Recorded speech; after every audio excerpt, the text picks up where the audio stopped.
Selamat siang dan salam sejahtera bagi kita semua, dan semoga kita selalu dalam lindungan Allah dan dapat mengikuti kegiatan pada siang hari ini dengan baik dan lancar. Dan kami ucapkan terima kasih juga kepada Pak Fani yang pada siang hari ini akan bertindak sebagai narasumber dengan temanya adalah pekerjaan konstruksi dalam rangka penanganan keadaan darurat. Di sini nanti kita akan berdiskusi berkaitan dengan hal-hal yang berkaitan dengan penanganan keadaan darurat, khususnya dalam pekerjaan konstruksi. Dan pada siang hari ini nanti narasumber akan menyampaikan materinya selama 45 menit, dan 45 menitnya akan kita gunakan untuk saling berdiskusi dengan narasumber dan mungkin juga saling bertukar pikiran lah terkait masalah yang sedang kita bahas pada siang hari ini. Dan nanti bagi rekan-rekan yang ingin bertanya dapat menggunakan fasilitas chat yang ada di dalam aplikasi Zoom Meeting, dan juga bisa mengajukan raise hand sehingga nanti dapat berinteraksi langsung dengan narasumber. Baik, untuk menghemat waktu dan akan lebih efektif jika kita langsung serahkan kepada Pak Fani untuk menyampaikan materinya. Pada Pak Fani kami persilahkan. Baik, terima kasih. Bismillahirrahmanirrahim. Assalamualaikum warahmatullahi wabarakatuh. Selamat siang, selamat sore buat rekan-rekan semua di wilayah Barat, Tengah, dan Timur yang sudah hadir nih pada kegiatan kita pada hari ini. Terima kasih Pak Muji sudah diberikan kesempatan untuk berbagi dengan rekan-rekan semua di sini bersama Pak Tri Wahyu. Salam kenal Pak, ini saya juga baru tahu ternyata ada kolega juga di Batam. Oke, Bapak Ibu semua, tadi seperti disampaikan oleh Pak Muji dan Pak Tri Wahyu, pada hari ini kita coba sharing atau berbagi pikiran terkait dengan pengadaan dalam rangka keadaan darurat nih, ya, khususnya untuk pekerjaan konstruksi. Ya, ini kami sudah coba siapkan materi, tidak banyak, mungkin mudah-mudahan bisa kita selesaikan dalam waktu sebagaimana disampaikan Pak Moderator tadi 45 menit.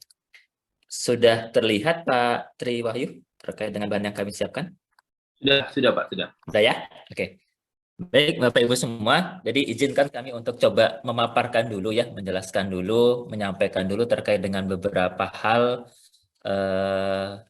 terkait dengan pelaksanaan pekerjaan konstruksi ketika terjadi suatu keadaan darurat yang kemudian memaksa kita untuk bergerak cepat nih ya, karena kan dalam kondisi darurat ini segalanya harus bisa diselesaikan agar tidak menimbulkan korban yang lebih besar lagi daripada kejadian bencananya ya. Nah, sebelum masuk, izinkan kami memperkenalkan diri terlebih dahulu Bapak Ibu semua. Nama saya Fani Duha, sehari-hari dipanggil Fani. Kemudian saat ini saya bertugas sebagai Kepala Balai Pelaksana Pemilihan Jasa Konstruksi di wilayah Kepulauan Riau, di Batam posisi kantornya. Jadi silahkan kalau nanti ada yang berkunjung ke Batam, mungkin bisa mampir ke kantor kami. Kemudian untuk riwayat pendidikan, terakhir ada S2 Construction Contract Management di University Teknologi Malaysia, sedangkan riwayat pekerjaan bergabung di Kementerian PUPR sejak tahun 2009.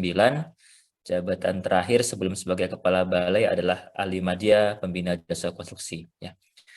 Di situ ada nomor kontak saya Bapak Ibu semua, jadi silahkan nanti kalau setelah kegiatan ini mungkin ada yang mau didiskusikan ya, atau ada hal lain yang mau ditanyakan di luar materi pada hari ini, silahkan dapat menghubungi kami via WhatsApp di 0813 7619 2983 ya.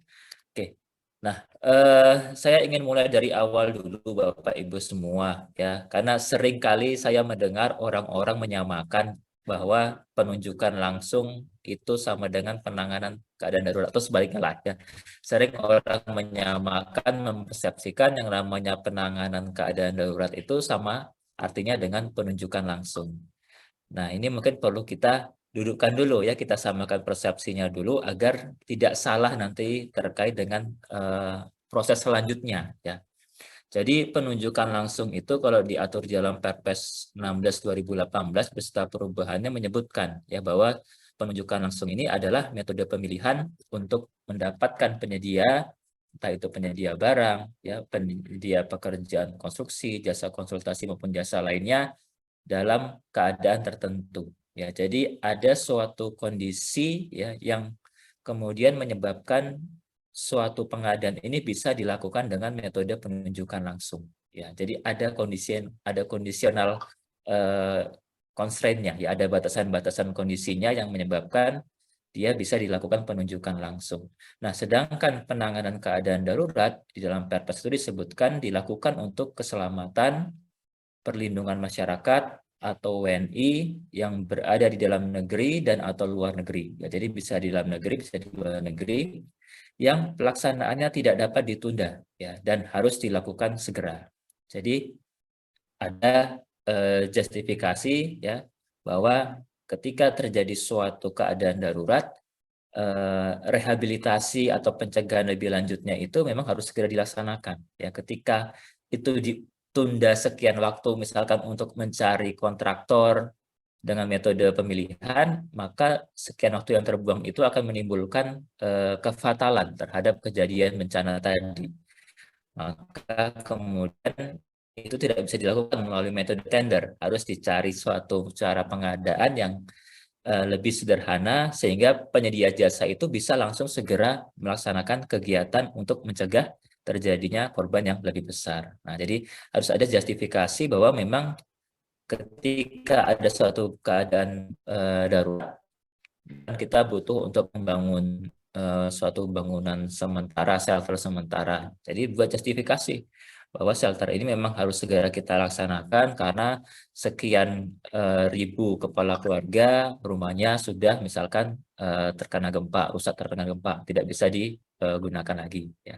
Kemudian juga diatur bahwa penetapan keadaan darurat ini juga tidak sembarangan, ya, dilakukan sesuai dengan ketentuan peraturan perundang-undangan. Jadi dari sisi hulunya ya ada perbedaan antara yang menjadi penyebab penunjukan langsung dan menjadi penyebab penanganan keadaan darurat. Ya. Oke, kemudian ini saya coba buat matriks perbandingannya, ya, matriks perbandingan antara penunjukan langsung dengan penanganan keadaan darurat. Dari lingkup pertama, misalkan dari kriteria, ya ini tadi kita sebutkan di awal bahwa penunjukan langsung ini karena kriteria tertentu, ya, ada kriteria tertentu di situ. Nah, kriteria tertentunya apa saja? Ya, dari 9 ini Bapak Ibu semua, ya, bahwa misalkan ada kegiatan penyelenggaraan yang mendadak untuk menindaklanjuti komitmen internasional, ya, contoh kegiatan G20 yang sekarang sedang disiapkan, ya, beberapa itu dilakukan dengan metode penunjukan langsung karena merupakan komitmen internasional yang nantinya akan dihadiri oleh Pak Presiden atau Wakil Presiden. Jadi ada kegiatan G20 di Bali, ya, di Jakarta, itu kita menggunakan metode penunjukan langsung. Kemudian pengadaan-pengadaan yang bersifat rahasia untuk kepentingan negara, ya. Jadi ada ada hal-hal yang rahasia sehingga tidak bisa dibuka tendernya secara umum ini, ya, tapi hanya bisa dilakukan suatu penunjukan langsung kepada suatu penyedia jasa untuk menjamin kerahasiaannya. Ya. Yang ketiga, pekerjaan konstruksi yang merupakan satu kesatuan sistem konstruksi, ya, jadi satu kesatuan bangunan yang dia punya satu resiko tanggung jawab kalau nanti terjadi kegagalan bangunan, ya, yang tidak dapat direncanakan di perhitungan sebelumnya. Jadi ini bisa kita lakukan dengan metode penunjukan langsung. Kemudian yang keempat adalah ketika dilakukan analisis pasar, ternyata memang barang atau jasa tadi itu hanya bisa disediakan oleh satu pelaku usaha yang mampu. Nah, tidak ada pelaku usaha lainnya nih.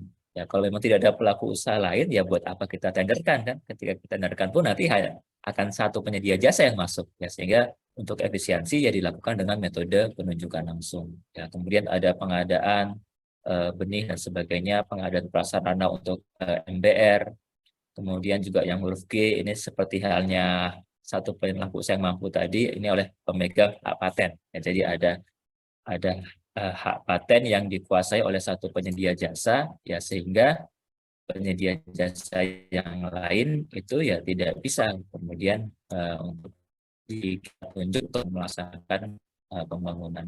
Kemudian yang huruf A, barang atau pekerjaan konstruksi atau jasa lainnya yang setelah dilakukan tender ulang mengalami kegagalan. Ya. Nah itu bisa juga Bapak Ibu semua ya. Jadi ketika sudah kita tenderkan gagal, ya kita ulang lagi. Ternyata tender ulangnya pun gagal, maka bisa kemudian dilakukan penunjukan langsung meskipun nanti ada beberapa kondisionalnya, seperti harus mendapatkan persetujuan PA, ya kemudian harus ada justifikasi bahwa pekerjaannya mendesak, ya, dan tidak cukup waktu lagi ketika dilakukan dengan metode tender. Kemudian yang huruf I, nah ini yang baru nih ya, muncul di Perpres 12, bahwa kita bisa juga melakukan penunjukan langsung ketika terjadi pemutusan kontrak.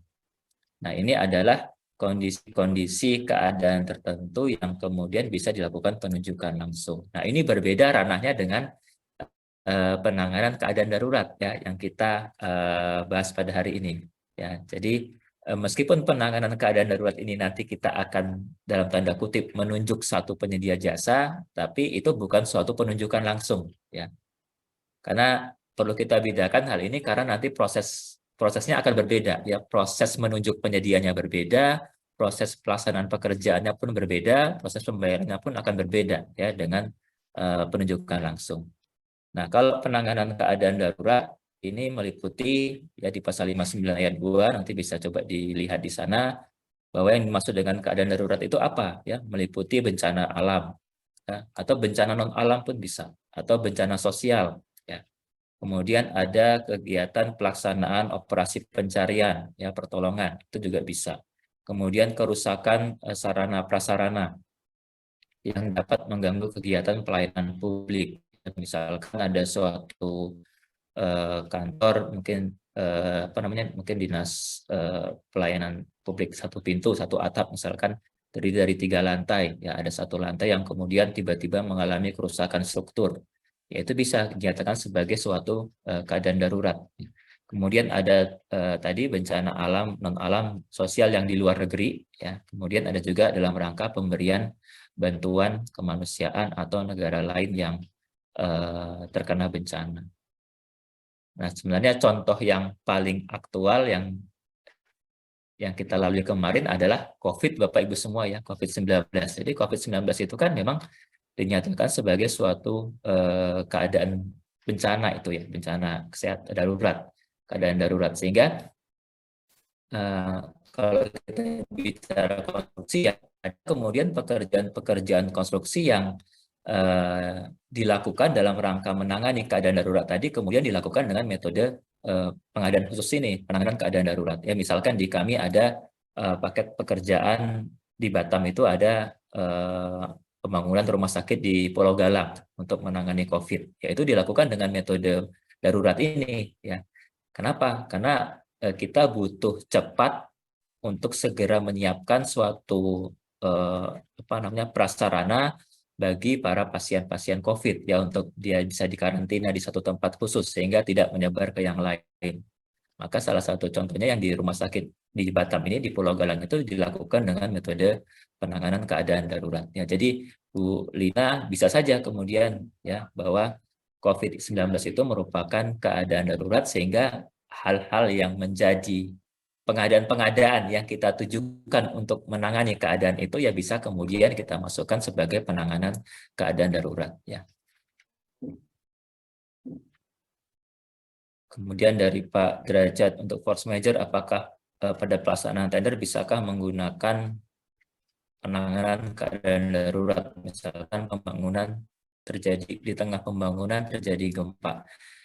Ini mungkin ya memang keadaan kahar dulu Bapak. Ketika kontrak sudah berjalan, kemudian terjadi gempa, maka ada keadaan kahar pada kontrak yang sekarang sedang berjalan. Cuman perlu dilihat lagi Bapak Ibu semua. Artinya kan pekerjaan ini sudah berjalan sebelum adanya bencana. Jadinya peruntukan bangunan ini bukan untuk menangani bencana sebenarnya ya, tapi bangunan yang kita sedang laksanakan ini untuk keperluan lain, tapi karena suatu hal kemudian terjadi bencana sehingga terhenti.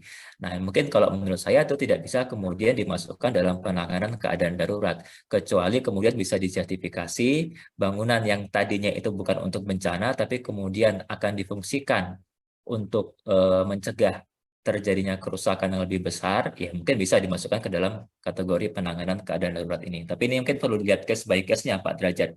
Tidak bisa semua kasus seperti itu kita nyatakan bisa kemudian dilanjutkan dengan penanganan keadaan darurat.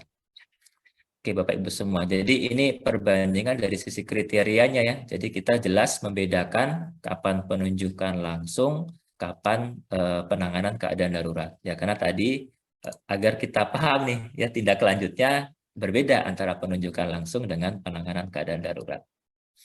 Oke, kemudian yang kedua pelakunya. Nah, ini sudah ikutannya nih ya. Jadi ketika kita tadi sudah bisa menentukan mana penunjukan langsung, mana penanganan keadaan darurat, barulah kita bisa ada perbedaan-perbedaan lanjutannya ini. Ya, pelakunya pun berbeda ya. Jadi ketika sudah kita ketahui penunjukan langsung, maka pelaku untuk melaksanakan proses penunjukan langsungnya adalah pekerja pemilihan. Kalau paket konstruksi di atas 200 juta sampai dengan 100 miliar rupiah. Tapi kalau penanganan keadaan darurat ini Bapak Ibu semua itu tidak perlu keterlibatan Pokja. Ya. Tidak perlu keterlibatan pejabat pengadaan. Tidak perlu keterlibatan UKPBJ. Ya. Jadi yang menunjuk penyedia adalah PPK. Ya, jadi ini untuk memotong waktu ya. Jadi kalau harus ke Pokja lagi atau ke UKPBJ lagi kan nanti ada prosedur berarti kan dari PPK membuat justifikasi kemudian menyampaikan ke UKPBJ, UKPBJ nanti mereview lagi. Nah, itu kan akan panjang waktunya. Tapi untuk penanganan keadaan darurat ini tidak diperlukan keterlibatan UKPBJ dan anggotanya. Jadi di sini ketika ada keadaan bencana, keadaan darurat, maka PPK kemudian melakukan penunjukan penyedia. Jadi di sini kan memang ada penunjukan juga Bapak Ibu semua ya, tapi di sini berbeda berbeda dengan penunjukan langsung yang dimaksud di sini ya. Secara prinsip memang dia sama-sama menunjuk satu penyedia ya, cuman redaksinya berbeda. Di sini menunjuk penyedia dalam rangka penanganan keadaan darurat dengan tanpa batasan nilai ya. Jadi juga tidak ada batasan nilainya. Mau dia nilainya di bawah 200 juta atau di atas 200 juta, ya semuanya dilaksanakan oleh PPK, ya jadi bukan oleh UKPBJ. Kemudian pelaksanaannya. Nah, yang ketiga poin pelaksanaannya Bapak Ibu semua kepada bagaimana prosedurnya. Ya, kalau yang penunjukan langsung ya karena ada proses penunjukan langsung, di sini ada tahapan di mana pekerja pemilihan harus mengundang ya. Mengundang, kemudian menyampaikan dokumen kualifikasi kepada penyedia yang dianggap mampu ya untuk nanti mereka memasukkan dokumen penawaran, nanti dievaluasi lagi, kemudian diklarifikasi. Nah, kalau penanganan keadaan darurat karena tidak ada tahapan penunjukan langsung ya PPK langsung menunjuk penyedia terdekat yang sedang melaksanakan pengadaan sejenis atau pelaku usaha lain yang dinilai mampu ya untuk melaksanakan pekerjaan. Misalkan bangunan yang mau dibangun dalam keadaan darurat ini tadi adalah rumah sakit tadi ya. PPK kemudian melakukan ya survei lah. Apakah ada penyedia jasa di lingkungan proyek yang mau dibangun ini yang sedang membangun rumah sakit ya bangunan kesehatan lah secara umum. Ya, kalau tidak ada ya bisa kemudian mencari pelaku usaha lain yang memang kita sudah punya track record, ya sudah percaya bahwa atau dia sudah punya pengalaman dalam melaksanakan pembangunan rumah sakit, bisa kemudian PPK langsung menunjuk penyedia jasa tersebut. Jadi ada waktu yang dipangkas di situ ya, tidak ada lagi harus memasukkan, ada proses mengundang, menyampaikan dokumen, kemudian memasukkan dokumen dan sebagainya tidak ada ya. Jadi di sini langsung PPK menunjuk penyedia jasa terdekat. Kemudian, nah apa itu penanganan? Tadi sudah kita sampaikan di awal ya di pasal 59 Perpres 16 Bapak Ibu semua disebutkan penanganan keadaan darurat ini dilakukan untuk keselamatan dan perlindungan masyarakat. Pelaksanaannya tidak dapat ditunda dan harus segera. Ya, jadi ini 3 kata kunci, 3 keyword yang harus kita pegang ya pada saat melakukan identifikasi benar tidak bangunan yang mau kita bangun itu memang ditujukan untuk keselamatan, tidak dapat ditunda dan memang harus segera disiapkan. Ya, contoh tadi yang kami sampaikan pembangunan rumah sakit COVID ya di Pulau Galang. Ya ini kan memang tujuannya untuk keselamatan masyarakat. tidak dapat ditunda ya, karena pada saat itu kan penyebarannya sangat masif ya, sangat cepat sekali ya, sehingga harus segera diselesaikan gitu. Nah, itu kriteria-kriteria itu terpenuhi ya, sehingga kemudian dilakukan dengan metode penanganan keadaan darurat ya.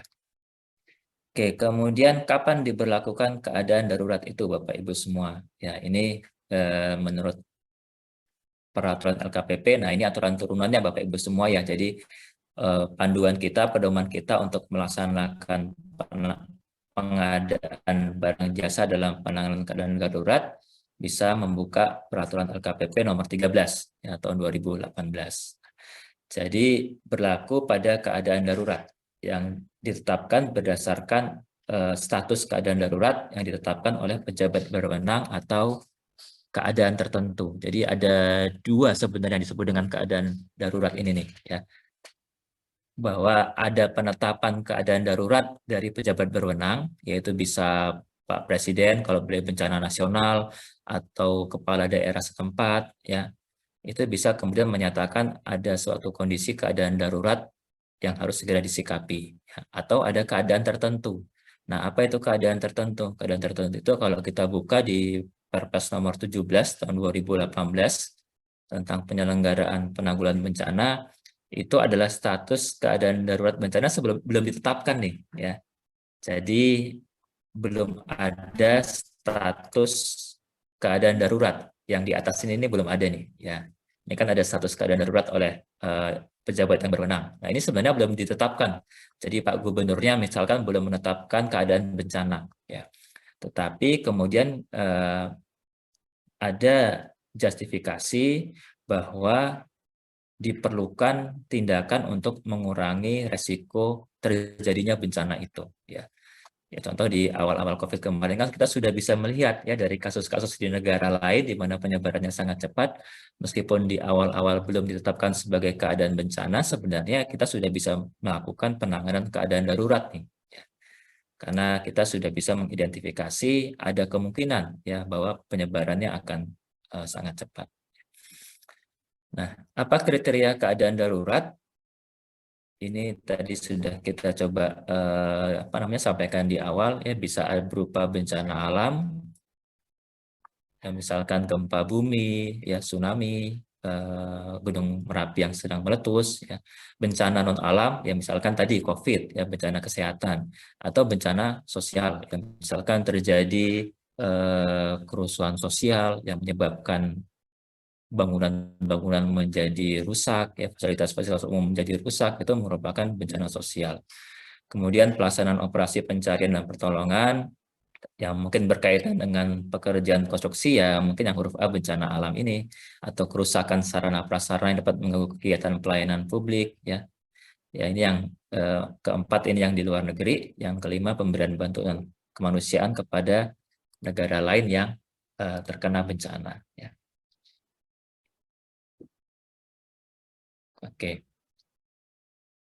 Nah, kemudian saya coba lanjut ke berikutnya, kapan diberlakukan? Tadi sudah ini ya. Oke. Nah, bagaimana tahapannya? Ini secara umumnya Bapak Ibu semua. Jadi di Perlem 13 2018 itu sebenarnya kita sudah cukup bisa melihat lah ya bagaimana alur tahapan dari penanganan keadaan darurat ya.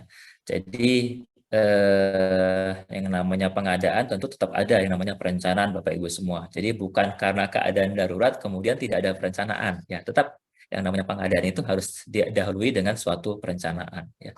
Nah, ada identifikasi kebutuhan dulu nih ya. Jadi ada identifikasi kebutuhan ya. Kenapa kita harus segera misalkan tadi membangun rumah sakit tadi ya, atau misalkan membangun jembatan darurat sementara ya, harus ada identifikasi kebutuhannya ya. Kemudian setelah itu ada dilakukan analisis ketersediaan sumber daya. Nah, analisis ini untuk melihat ya apakah kita bisa melaksanakan sendiri secara swakelola atau harus dilakukan melalui penyedia jasa. Ya, kalau kita tidak punya kemampuan untuk tadi menyiapkan jembatan sementara atau membangun rumah sakit tadi, ya kita kemudian melakukan dengan cara menunjuk penyedia. Ya. Nah, ketika sudah didapat penyedia jasanya, Bapak Ibu semua, pelaksanaan pemilihannya pun sangat berbeda ya dengan pemilihan yang biasanya. Kalau di sini ketika sudah diidentifikasi tadi penyedianya siapa, maka bisa kemudian langsung dilakukan SPPBJ. Ya, jadi tidak ada proses evaluasi awal, tidak ada ya. Jadi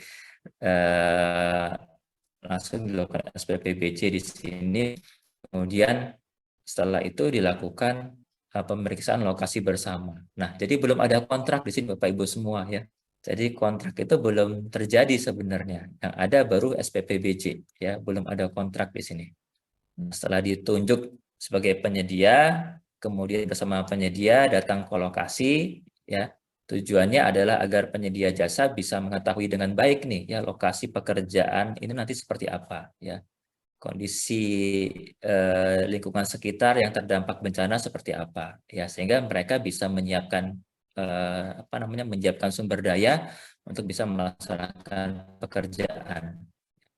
Dan kalau sudah dinyatakan oke, sudah sepakat, ya kemudian dilakukan serah terima lokasi pekerjaan, kemudian baru dikeluarkan surat perintah mulai kerja, ya SPMK. Jadi kalau kita lihat di sini sama sekali belum ada kontrak ini Bapak Ibu semua ya. Ujung-ujungnya hanya sekadar SPMK di sini. Kemudian penyedia jasa melaksanakan pekerjaan, ya, melaksanakan pekerjaan setelah bangunannya jadi, tadi misalkan jembatan sementara atau rumah sakit tadi selesai, baru kemudian dihitung ya, dihitung hasil pekerjaannya. Ya, kalau sudah sesuai, ya lakukan serah terima. Nah, barulah kemudian dilakukan kontrak nih, ya dilakukan kontrak di sini nih, ya.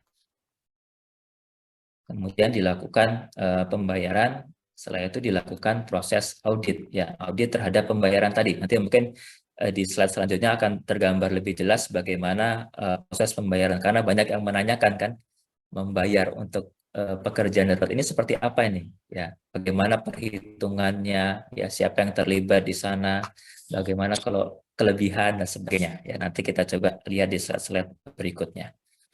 Jadi ini gambaran secara umumnya Bapak Ibu semua ya. Ini kalau kita coba masuk lebih detail satu persatu.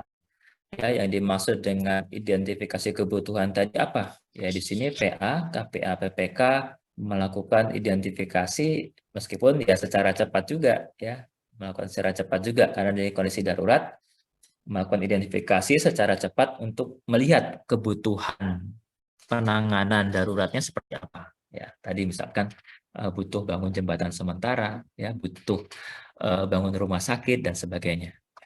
Kemudian setelah itu dapat analisis ketersediaan sumber daya, ini tadi untuk menentukan ya kita mau bisa dilaksanakan secara swakelola atau harus melalui penyedia jasa. Oke, kemudian pada tahap pelaksanaan pemilihan, nah ini tadi ya siapa yang ditunjuk kan, ini juga menjadi salah satu hal yang sering didiskusikan nih ya. Ketika ada keadaan darurat, kemudian kita mau melaksanakan kegiatan pembangunan fisik tadi, penyedia yang mau ditunjuk itu yang kriteria yang seperti apa ya. Kalau di dalam Parlemen LKPP maupun Perpres tadi sebenarnya kriterianya cukup sederhana ya. Jadi memang dibuat sederhana agar kita juga fleksibel nih ya, tidak diribetkan dengan masalah-masalah administrasi ya, namanya darurat sehingga semua harus serba cepat. Jadi kalau kriterianya hanya PPK memilih penyedia terdekat yang sedang melaksanakan kegiatan pengadaan barang atau jasa sejenis. Tadi misalkan pembangunan yang mau diadakan dalam penanganan darurat adalah jembatan sementara tadi. Ya, ada nggak nih ya di sekitar lokasi ada nggak penyedia jasa yang sedang melaksanakan pekerjaan pembangunan jembatan juga? Ya, kalau memang ada, ya dia yang kita undang ya untuk melaksanakan pekerjaan. Mengapa? Ya pertimbangannya adalah untuk kemudahan mobilisasi peralatan, kemudahan mobilisasi personel ya karena pekerjaannya sejenis dan dia sedang berada di lokasi yang dekat dengan paket darurat kita, maka tentu akan lebih mudah nih ya dia memobilisasi alat-alat ke situ ya daripada kita harus menunjuk penyedia yang mungkin di provinsi lain atau malah di pulau lain yang untuk memobilisasi alatnya saja sudah membutuhkan waktu gitu ya. Jadi kita di sini memilih penyedia terdekat yang sedang melaksanakan pekerjaan sejenis ya. Kemudian yang nomor 2, pelaku usaha lain.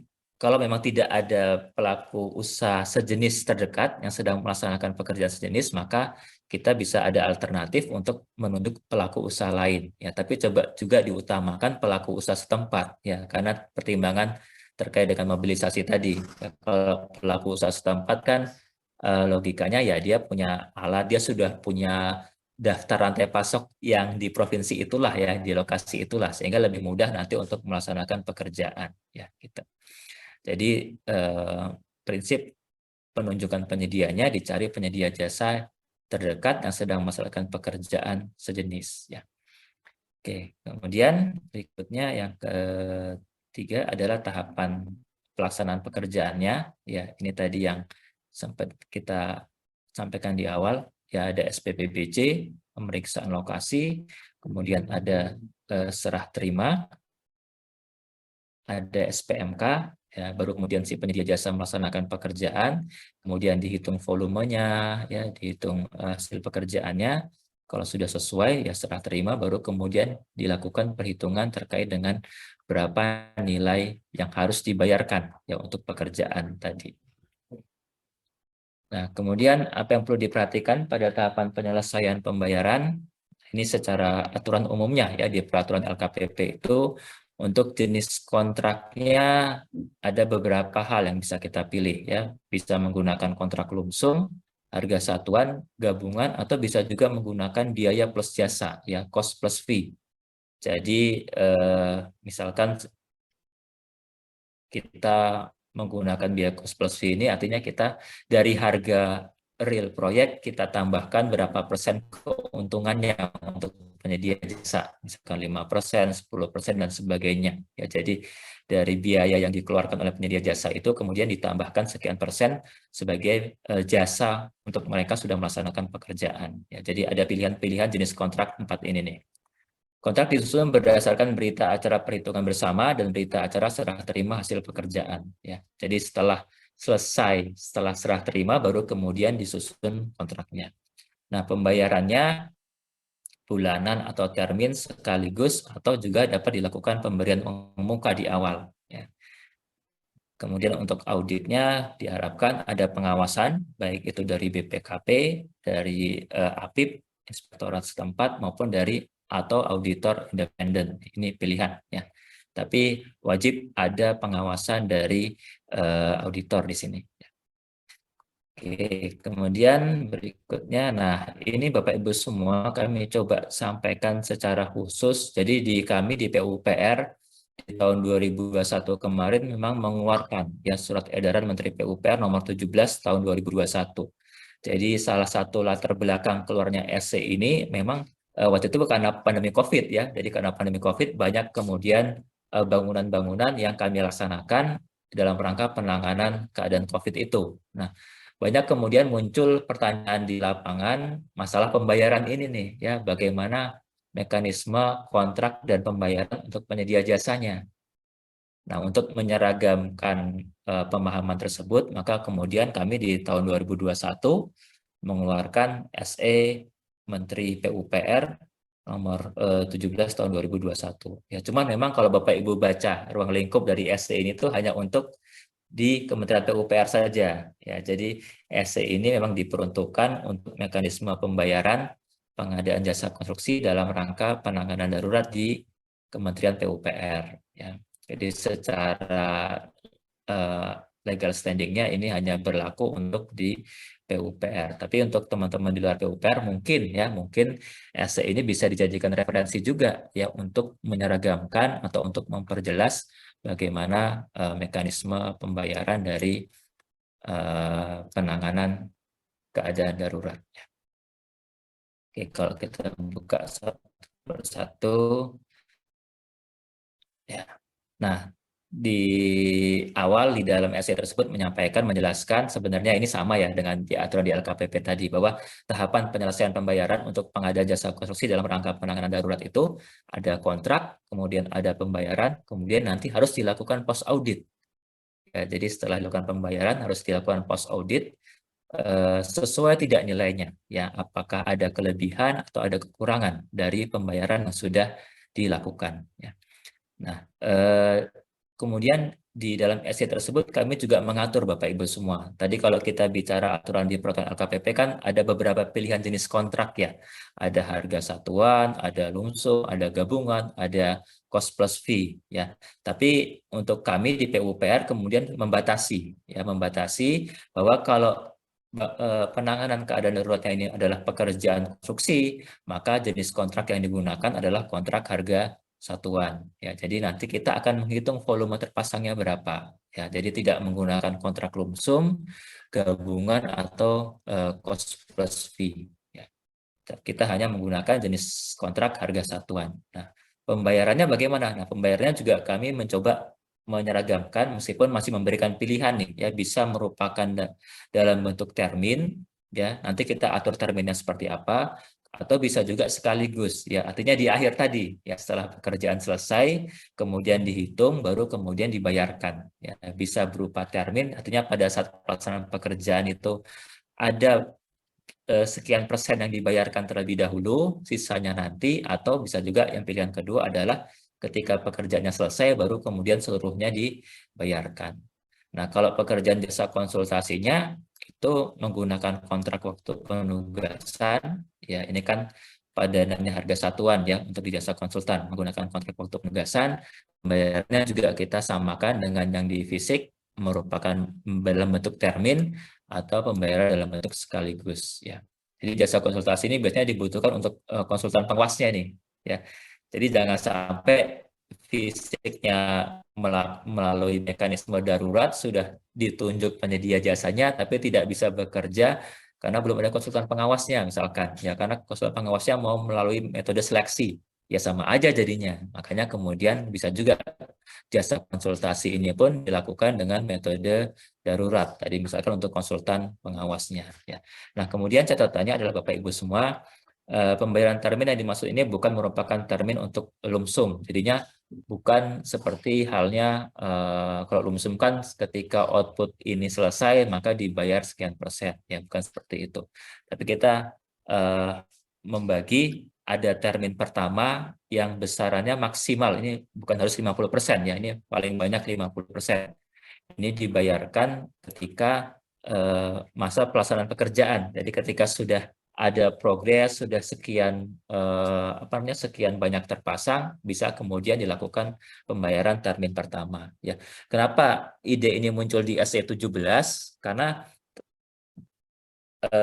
nilai pekerjaan penanganan keadaan darurat ini tidak selalu kecil Bapak Ibu semua, ya. Bisa juga nilainya itu sangat besar. Ya, tadi misalkan yang rumah sakit COVID tadi, ya, nilainya itu sangat besar sehingga kalau kemudian pembayarannya hanya mengenal pembayaran sekaligus, kita memberikan beban yang sangat besar kepada penyedia jasa untuk mereka menanggung cash flow-nya dulu nih, ya kan, untuk membiayai proyek dulu nih, ya. Padahal sebenarnya kan pada saat darurat ini harusnya kita kerjasama lah dengan penyedia jasa, jangan sampai menyulitkan satu dengan yang lainnya sehingga pekerjaan tidak bisa diselesaikan gitu. Jadi dibuat alternatif, ada, ya, dibolehkan ada pembayaran termin untuk membantu cash flow-nya penyedia jasa, ya, sehingga mereka tetap bisa melaksanakan pekerjaan tanpa harus terbebani menanggung dulu biaya pekerjaan, ya. Kalau mungkin nilainya cuma 10 juta, 50 juta, mungkin masih bisa lah, ya, ditanggung oleh penyedia jasa. Tapi kalau sudah miliaran, ya tentu akan sangat memberatkan penyedia jasa nih, kalau mereka harus hanya bisa menerima pembayaran sekaligus di akhir, ya.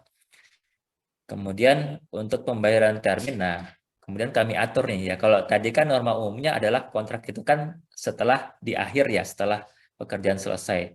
Tapi kalau kemudian akan memilih menggunakan termin, maka perlu dibuat kontrak dulu, ya, sebagai suatu perikatan nih, ya. Karena kan sudah ada proses pembayaran nih, ya, tidak cukup hanya dengan SPMK saja, ya, tidak cukup hanya dengan SPPBJ saja.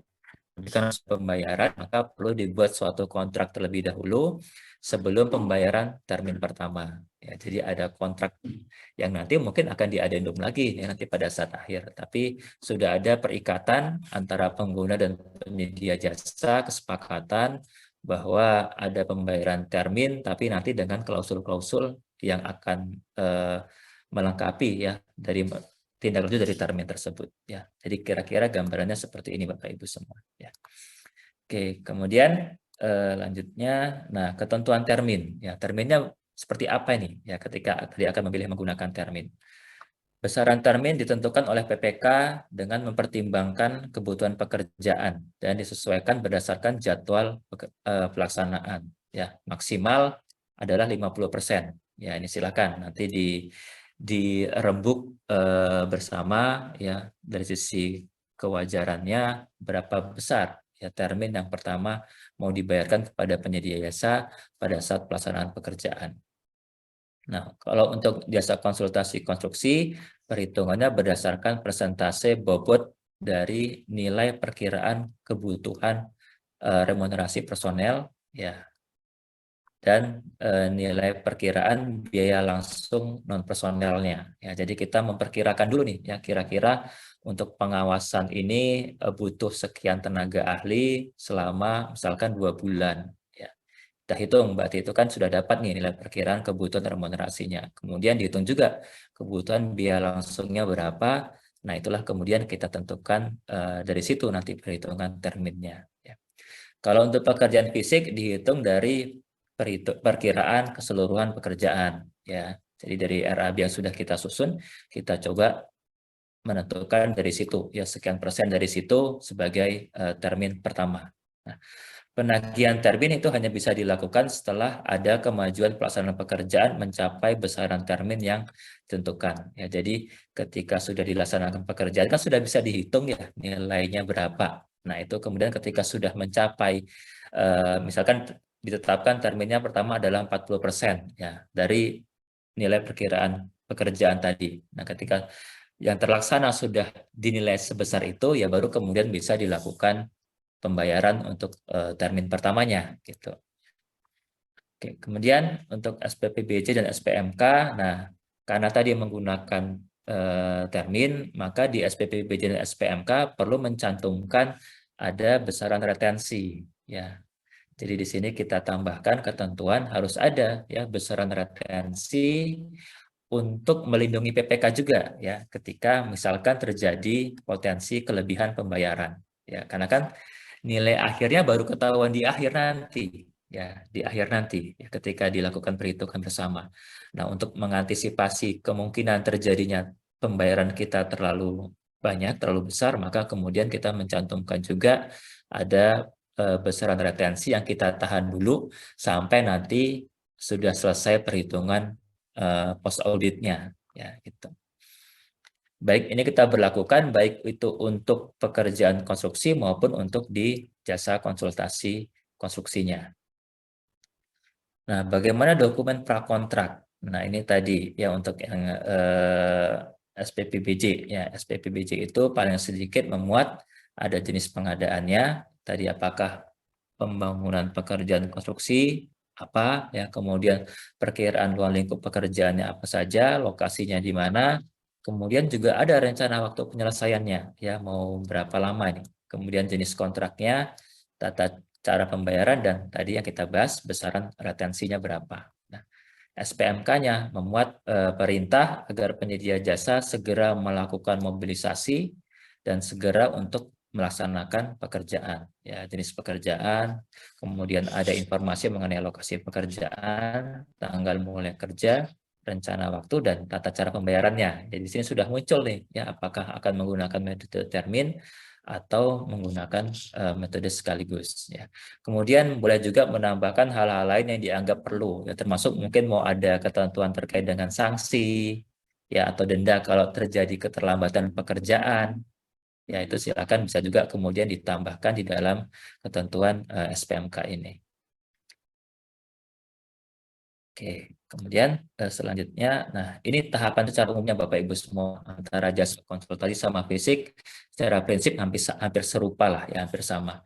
Nah yang di bagian alir yang atas ini ada kontrak untuk penugasan, kemudian PPK misalkan memutuskan menggunakan pembayaran termin.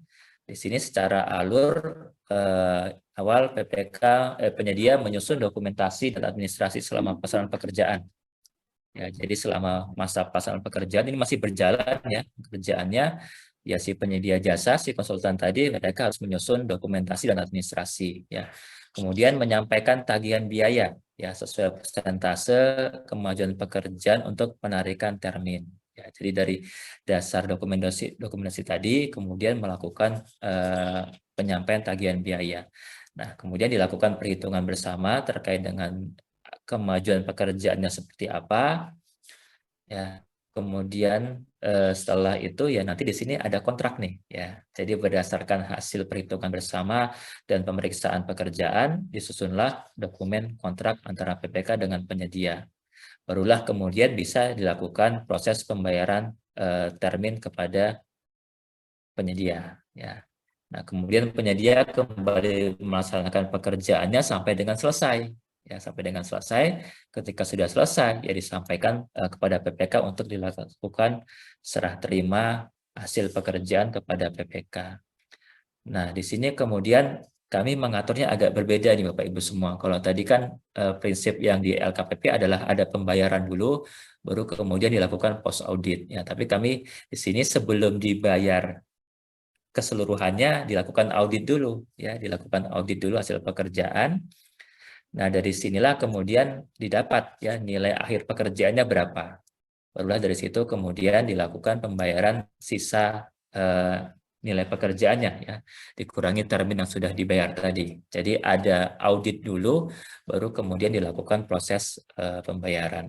Nah, untuk yang sekaligus secara prinsip sebenarnya hampir sama, cuman bedanya tadi ya tidak ada tahapan di mana penyedia menyampaikan tagihan kemudian melakukan kontrak ya, nggak ada di sini nih.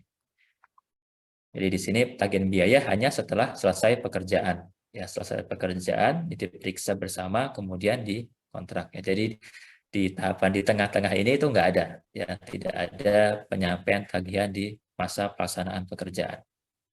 Dan proses pembayaran akhirnya pun sama ya, kami modifikasi sedikit dari yang di Param LKPP, dilaksanakan audit terlebih dahulu baru kemudian dilakukan pembayaran retensi dan pembayaran akhirnya. Nah, ini bagaimana pembayaran kontrak untuk jasa konsultasi untuk termin. Ya, tadi pembayaran akhirnya itu dilakukan terhadap besaran termin dikurangi dengan besaran retensi. Nah, setiap pembayaran termin harus didahului oleh berita acara, perhitungan bersama, dan berita acara pemeriksaan pekerjaan.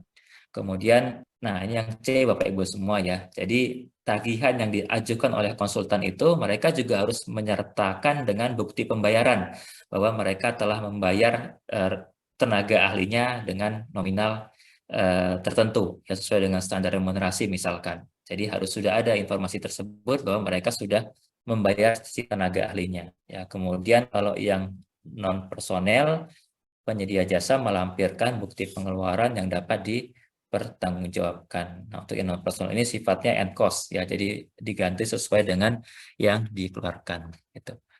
Itu untuk yang melalui metode termin. Nah, untuk yang sekaligus hampir sama ya, cuman dia dipindah ke tahapan akhir ya, tidak lagi di tahapan masa pelaksanaan pekerjaannya. Oke. Nah, kemudian kalau untuk yang fisik itu semua secara prinsip ya hampir sama dengan yang di konsultan tadi. Jadi intinya kalau ada mekanisme melalui termin ya PPK menyampaikan tagihan biaya sesuai dengan kemajuan pekerjaan, dan ada SPTJM juga ya untuk pengikatan lah ya, bahwa pertanggungjawaban mutlak kebenaran terkait dengan dokumen-dokumen yang disampaikan itu adalah memang sudah memenuhi sesuai dengan kondisi kenyataannya. Ya. Kemudian dilakukan perhitungan bersama, pemeriksaan pekerjaan, tanda tangan kontrak, baru kemudian dibayar ya termin pertamanya. Jadi prinsipnya sama dengan yang di konsultan tadi. Di saat akhir setelah pekerjaan selesai dilaksanakan audit, kemudian dilakukan pembayaran termin terakhir kepada penyedia jasa. Jadi seperti itu Bapak Ibu semua prinsipnya. Jadi memang agak sedikit berbeda nih ya dengan yang diatur di LKPP tadi, bahwa dilakukan pembayaran dulu, baru kemudian dilakukan post audit. Karena takutnya agak sulit nanti ya ketika misalkan dilakukan mekanisme seperti itu, ketika sudah dibayarkan ternyata kemudian dari hasil audit ada kelebihan pembayaran nih misalkan seperti itu. Nah ini tentu agak sulit, kita kemudian harus meminta si penyedia jasa untuk mengembalikan, ya akan lebih panjang lah prosesnya ketimbang kita mengaturnya dilakukan audit dulu baru kemudian dilakukan pembayaran ya. Oke, kemudian ini untuk yang sekaligus ya, sekaligus juga prinsipnya hampir sama dengan di konsultan tadi ya, semuanya dipindah di setelah selesai pekerjaan. Nah, untuk pengajuan termin, satu hal yang mungkin perlu menjadi catatan adalah pembayaran dilakukan tidak boleh melebihi kemajuan hasil pekerjaan. Jadi perlu dipastikan ya pada saat pengajuan termin tadi ya benar-benar dilihat ya bukti pendukungnya berapa nih. Bukti pendukung dari pekerjaan sudah dilaksanakan ya, nilai pekerjaannya berapa ya. Jangan sampai kemudian kita membayar lebih dari pekerjaan yang sudah dilaksanakan gitu ya. Jadi jangan sampai melebihi dari kemajuan pekerjaan. Oke, kemudian pembayaran hanya dilakukan terhadap pekerjaan yang sudah terpasang saja ya. Jadi terkait dengan yang belum dilaksanakan, belum dikerjakan, belum selesai ya belum bisa kita masukkan sebagai progres pekerjaan yang bisa dinilai harganya ya. Kalau sekaligus ya ini sama, nanti di akhir kemudian dilakukan tagihan disertai dengan daftar kuantitas dan harga dan bukti pendukung pembentuk biaya yang dapat dipertanggungjawabkan ya. Oke, besaran biaya untuk pembayaran menggunakan besaran biaya yang telah disetujui melalui penelaahan dan rincian biaya oleh PPK setelah dilakukan negosiasi dengan penyedia jasa. Ya, ini terkait dengan besarannya nanti pada saat pembayaran sekaligus.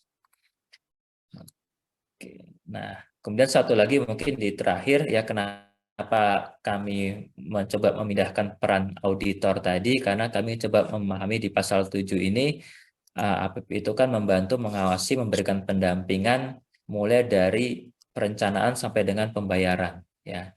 Jadi memang keterlibatan APIP itu sudah dari awal Bapak Ibu semua ya, bukan hanya pada saat setelah serah terima baru kemudian APIP ini turun ya, tapi APIP ini sudah membantu kita sejak proses perencanaan tadi, proses identifikasi kebutuhan tadi. Nah, kemudian APIP melakukan audit atas laporan kalau terjadi penyimpangan ini yang standar lah ya. Tapi intinya di ayat 1 ini Bapak Ibu semua, kita mengharapkan APIP itu yang mulai dari awal kita didampingi ya, menyiapkan identifikasi kebutuhan, kemudian tadi membuat justifikasi penyedia jasanya, kemudian pada saat pesanan pekerjaan di lapangan pun ada pengawasan dan pendampingan dari teman-teman APIP ya.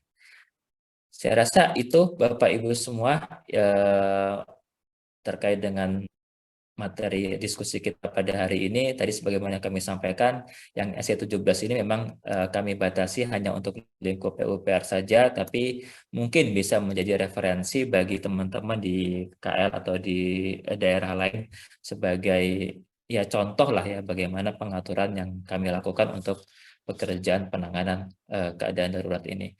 Nah, sebagai penutup, Bapak Ibu semua, ini coba buat catatan-catatan penting yang mungkin perlu dicermati ketika nanti ada keadaan-keadaan yang serupa atau keadaan-keadaan bencana, maka di setiap tahapan itu ada titik-titik kritisnya lah yang perlu kita siapkan. Di tahap perencanaan ini misalkan ya, kita harus memastikan ya teman-teman PPK memastikan memang ada dokumen pendukung yang menyatakan bahwa memang sekarang ini keadaannya bencana loh. Ya tadi misalkan ada dari presiden, gubernur, wali kota ya yang menyatakan memang sedang keadaan bencana ya.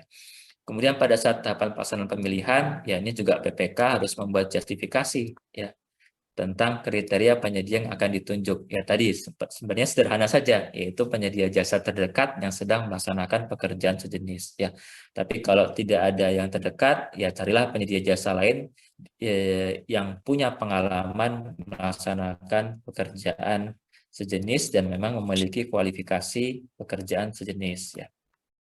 Kemudian di tahap pelaksanaan pekerjaan, lakukan pemeriksaan bersama dengan penyedia untuk mengklarifikasi. Jadi di tahap awal sebelum mulai bekerja, ya setelah SPPBJ tadi, pada saat rapat-rapat itu ya kita coba diskusikan ya dengan si penyedia jasa ini, apakah bisa dilanjutkan dengan SPMK, ya apakah mereka mampu untuk melaksanakan pekerjaan ini, ya jangan-jangan nanti setelah dilihat di lokasinya ternyata penyedia jasa juga merasa tidak sanggup nih untuk melaksanakan pekerjaan, ya bisa saja kemudian tidak dilanjutkan dengan SPMK, ya.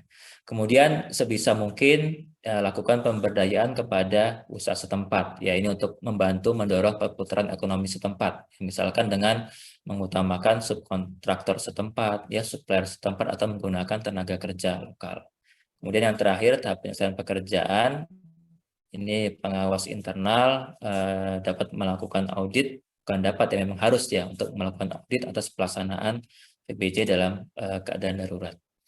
Saya rasa itu Pak Tri Wahyu yang bisa kami sampaikan secara umum mengenai mekanisme untuk pekerjaan konstruksi dalam rangka penanganan keadaan darurat.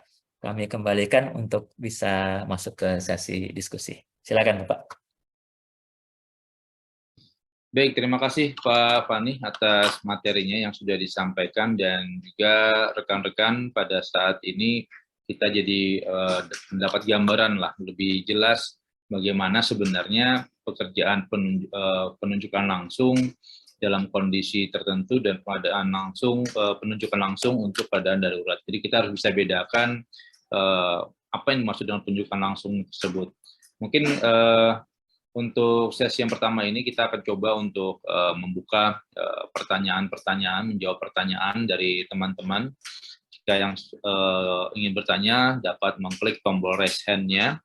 Dan tadi juga Pak Fani juga sudah menjawab ada 2 pertanyaan yang muncul di chat ya, tadi sudah dijawab oleh Pak Fani, itu dari Bu Lina, sudah dijawab. Dan mungkin selanjutnya sambil menunggu teman-teman yang ingin berinteraksi langsung, mungkin kita masih menuju pertanyaan yang ada di chat dulu, Pak.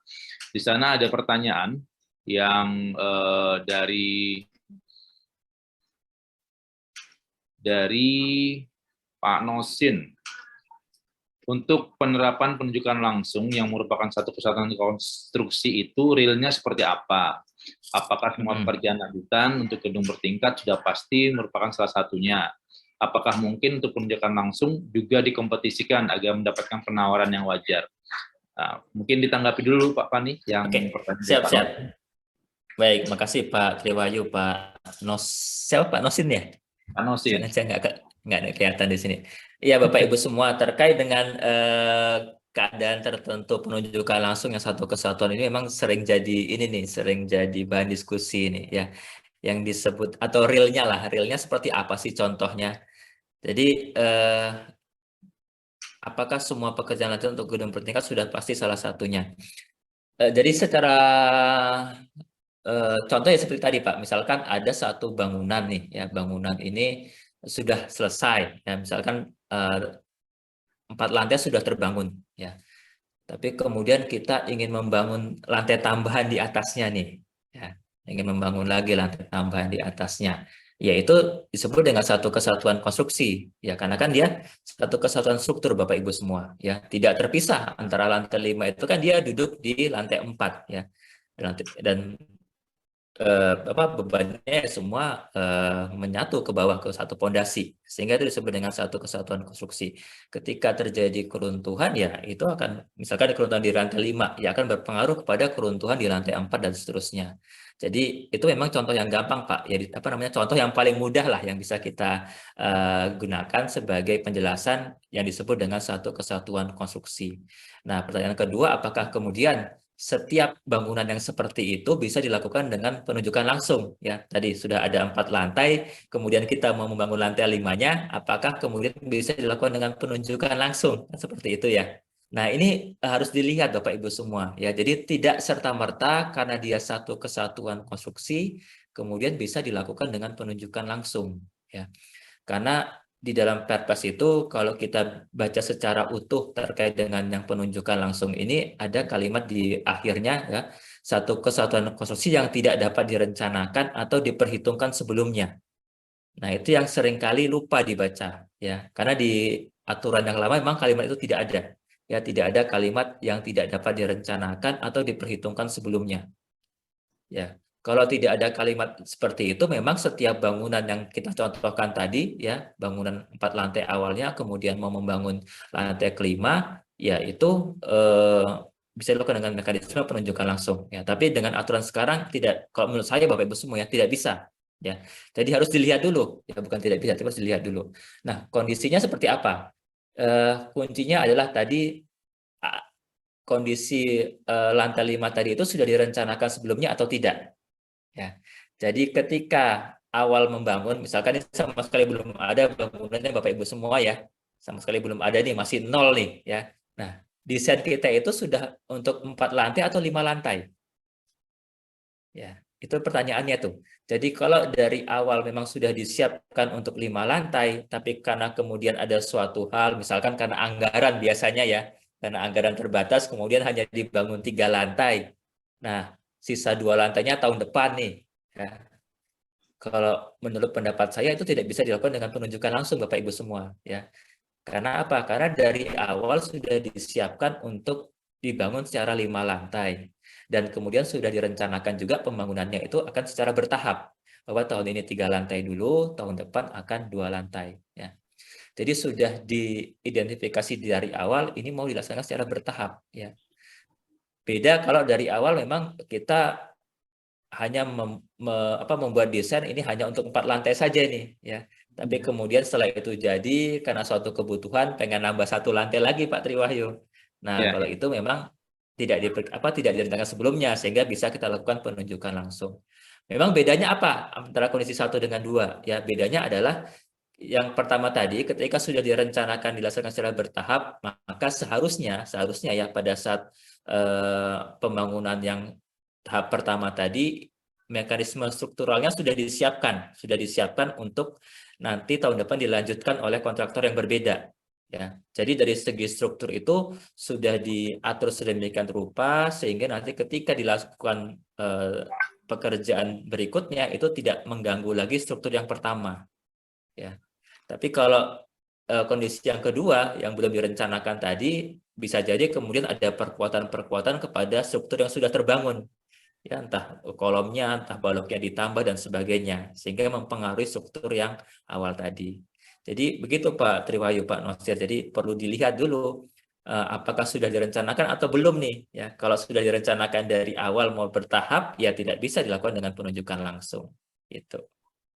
Itu yang pertanyaan yang pertama. Kemudian yang kedua, apakah penunjukan langsung bisa juga dikompetisikan? Ya, namanya saja ini penunjukan langsung Bapak Ibu semua. Ya, karena penunjukan langsung ya memang kita menunjuk langsung satu penyedia jasa. Tidak ada kompetisi harga di sana. Ini memang salah satu tantangan atau titik kritisnya penunjukan langsung Bapak Ibu semua. Ya, tidak ada kompetisi harga. Ya, karena itu teman-teman PPK di sini yang perlu sangat profesional ya menyusun HPS-nya ya, karena HPS-nya kan akan menjadi dasar penawaran si penyedia jasa nih.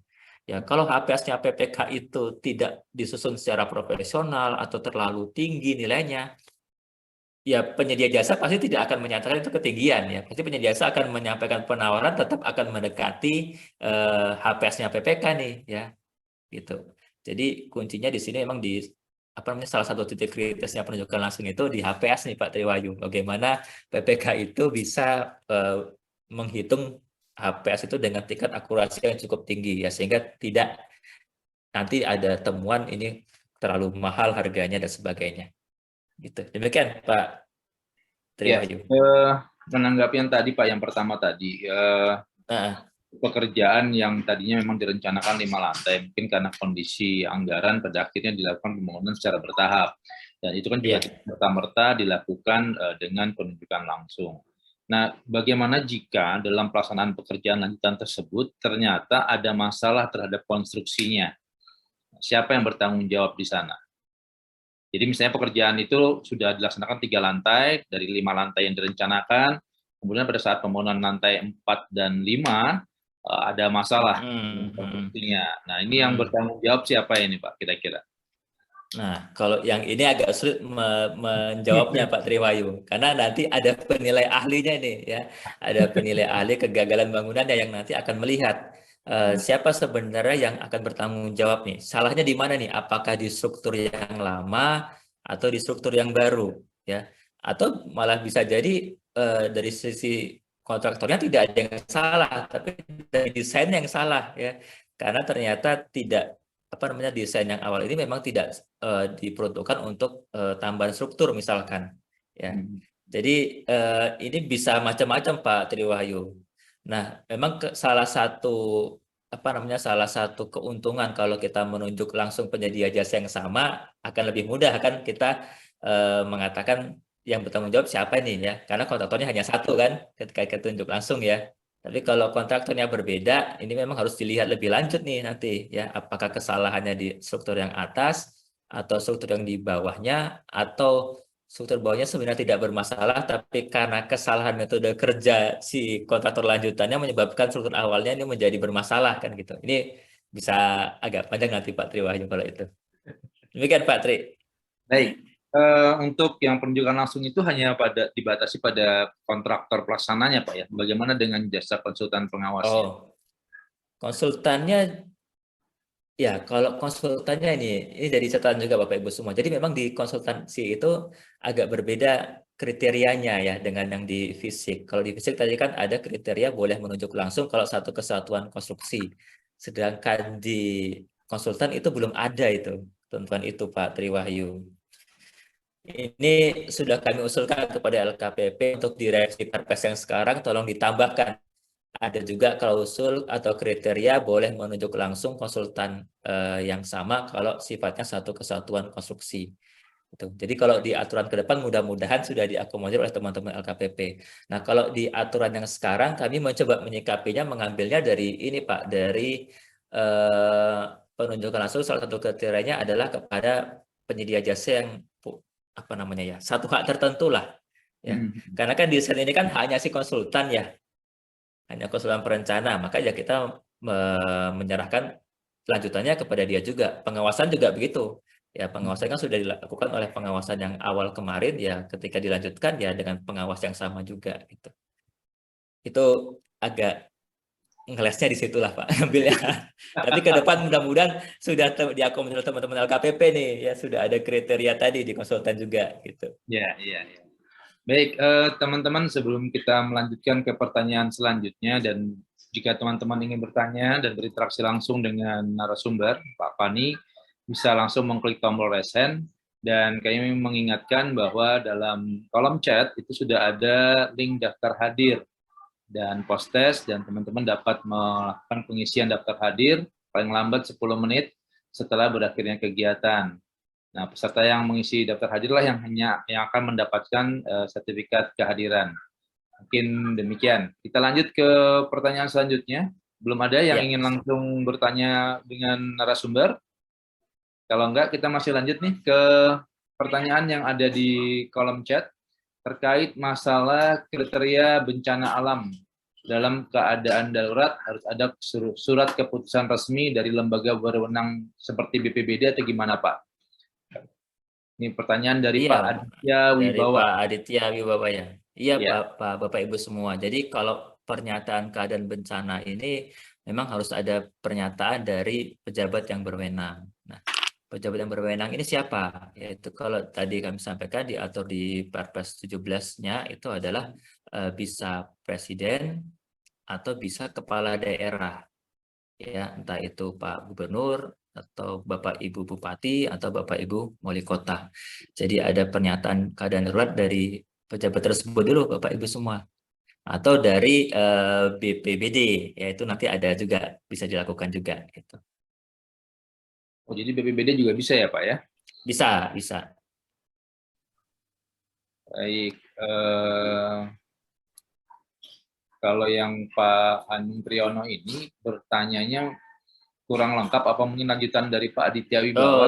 iya, sama ini Pak, sama-sama. Ya, Iya. jadi sesuai dengan pejabat berwenang itu yaitu bisa presiden atau tadi bupati, wali kota, gubernur atau tadi BPBD setempat. Baik, kita lanjut ke pertanyaan selanjutnya dari Bapak atau Ibu Devi. Untuk pembangunan bangunan hunian sementara, apakah dapat dilakukan secara swakelola oleh BPBD atau Dinas PU setempat, Pak? Tadi Bapak Ibu semua, jadi prinsipnya untuk penanganan keadaan darurat ini bisa dilakukan secara swakelola, bisa juga dilakukan secara penyedia ya. Jadi pilihan bergantung kepada kesiapan sumber daya kita juga ya. Kalau memang berdasarkan hasil identifikasi rekan-rekan di BPBD bisa melaksanakan secara swakelola, ya tidak masalah, bisa dilaksanakan secara swakelola ya, atau oleh dinas PU setempat juga bisa ya. Tapi kalau ternyata dari sisi identifikasi sumber dayanya tidak memenuhi, tidak mencukupi, tidak memungkinkan, atau mungkin malah penyelesaiannya akan lebih lama, ya kita sebaiknya kita kepada penyedia kita serahkan ya. Jangan sampai, karena kan tujuannya kan ini bisa bangun ini bisa secepat-cepatnya bisa selesai Pak Triwahyu ya, bisa segera dioperasionalkan, segera dimanfaatkan gitu. Jadi mana yang tercepat nih? Apakah melalui swakelola atau melalui penyedia jasa? Kalau lebih cepat dengan penyedia jasa, ya kita pilih dengan cara penyedia. Demikian mungkin Pak Triwayu. Ya, lanjut ke pertanyaan selanjutnya dari Bapak atau Ibu Jamalia.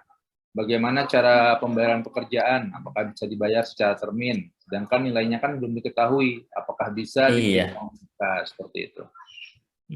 Iya betul Bapak Ibu semua Bu Jamalia ya. Jadi memang nilai pekerjaan yang realnya mau dibayar itu kita belum tahu ya.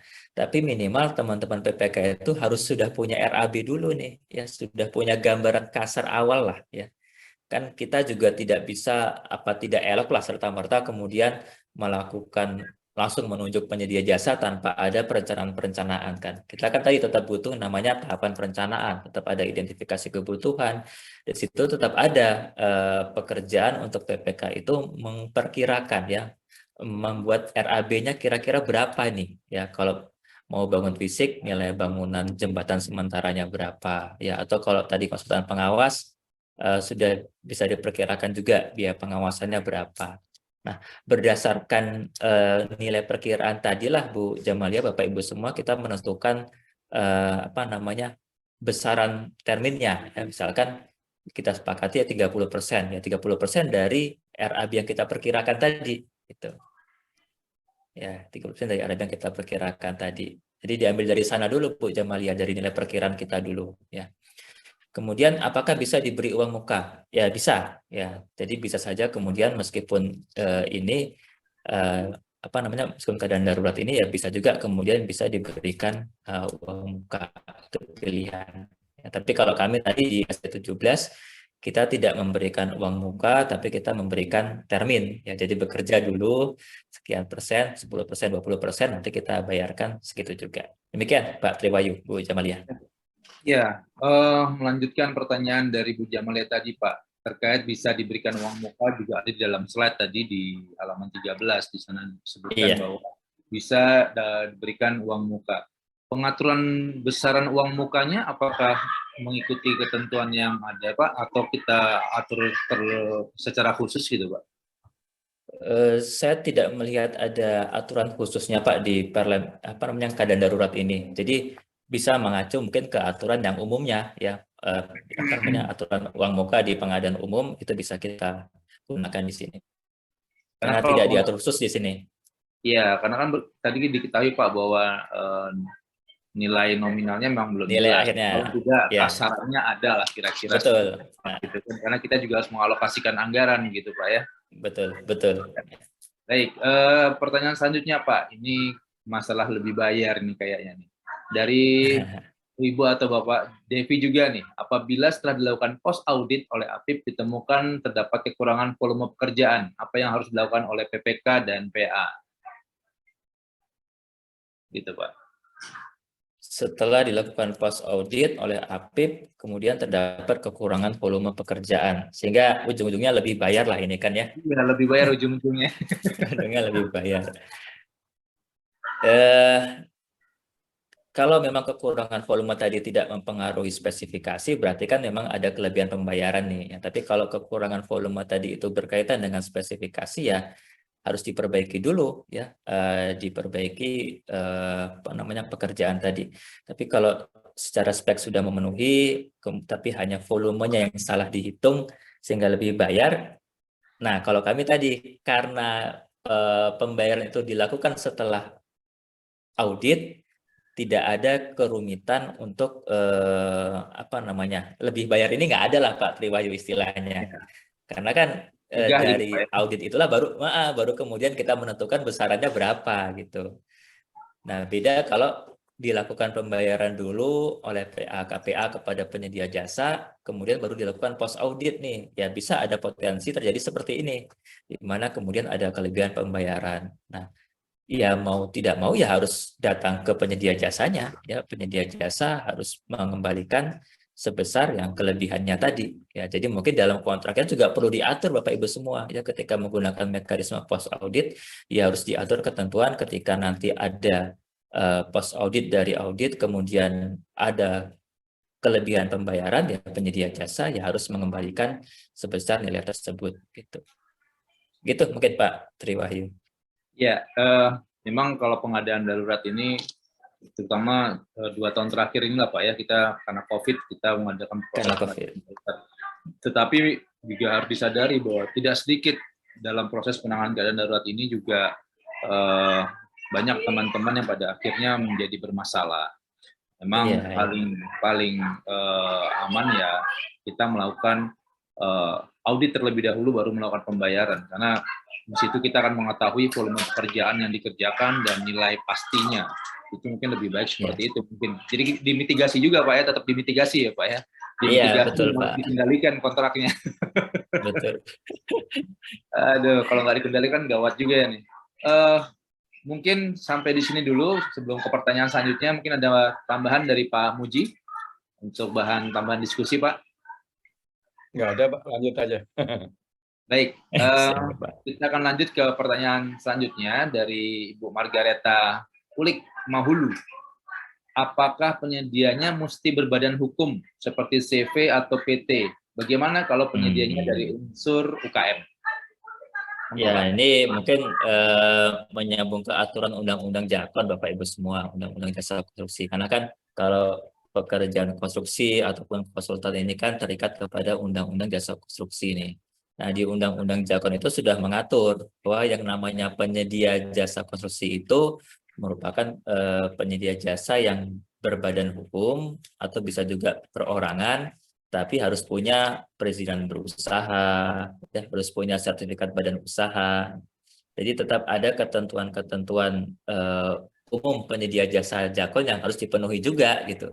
Jadi bukan asal menunjuk apa namanya penyedia jasa yang bukan konstruksi, Bapak Ibu semua, nggak bisa juga ya. Jadi tetap yang bisa mengerjakan pekerjaan konstruksi, yang bisa mengerjakan pekerjaan konsultasi konstruksi adalah penyedia jasa konstruksi dengan ketentuan-ketentuan tadi. Ya, harus punya perjalanan berusaha, NIB, harus punya SBU yang sejenis, berarti yang sesuai dengan paketnya kita, ya minimal itu tuh, ya harus ada 2 itu. Atau nanti tenaga kerjanya pun harus bersertifikat juga, ya ber-SKA atau ber-SKT juga.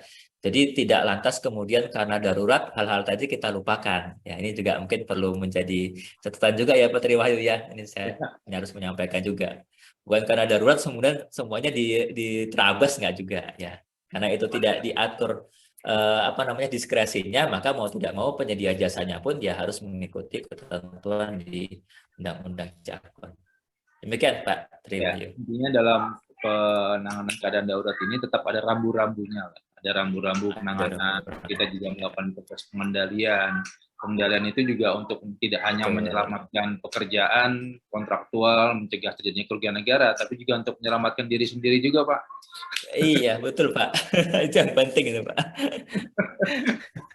Baik, ini ada contoh dari Pak Rio. Pak Rio dari Dinas Perhubungan Jawa Timur yang bertanya, misal ada traffic light tertabak truk dan harus segera diperbaiki karena totalnya harus lelang, apa bisa penunjukan langsung gitu Pak? Oh, kalau ini harus lelang ini Pak, karena ini bukan darurat ya ini. Kalau polisi di situ ya Pak. Kalau ini bukan darurat ini Pak Rio. Jadi kalau ini ya dengan mekanisme pemilihan seperti biasa Pak gitu. Kalau nilainya di bawah 200 juta ya bisa dengan pengadaan langsung ya. Tapi kalau nilai traffic light-nya di atas 200 juta ya kalau menurut saya tidak bisa dengan pengadaan langsung atau penunjukan langsung. nggak ada kriteria yang masuk kalau menurut saya, Pak Rio. Itu mungkin, Pak. Iya, kalau melihat dari traffic light ini sepertinya mungkin kita bisa bekerja sama dengan pihak polisi mungkin untuk pengaturannya sementara sampai dengan penggantinya kita adakan mungkin seperti itu ya Pak ya. Iya, iya. Kemudian dalam pekerjaan penanganan darurat konstruksi ini dari Pak Gatot Pak bertanya apakah ada masa pemeliharaan juga nih untuk pekerjaan penanganan darurat Pak? Gitu Pak. Ada Pak, ada. Jadi Bapak Ibu semua tetap ada masa pemeliharaan nih. Kalau yang semi permanen seingat saya 3 bulan masa pemeliharaannya. Sedangkan yang permanen 6 bulan. Ya, jadi tetap diatur terkait dengan ketentuan masa pemeliharaan.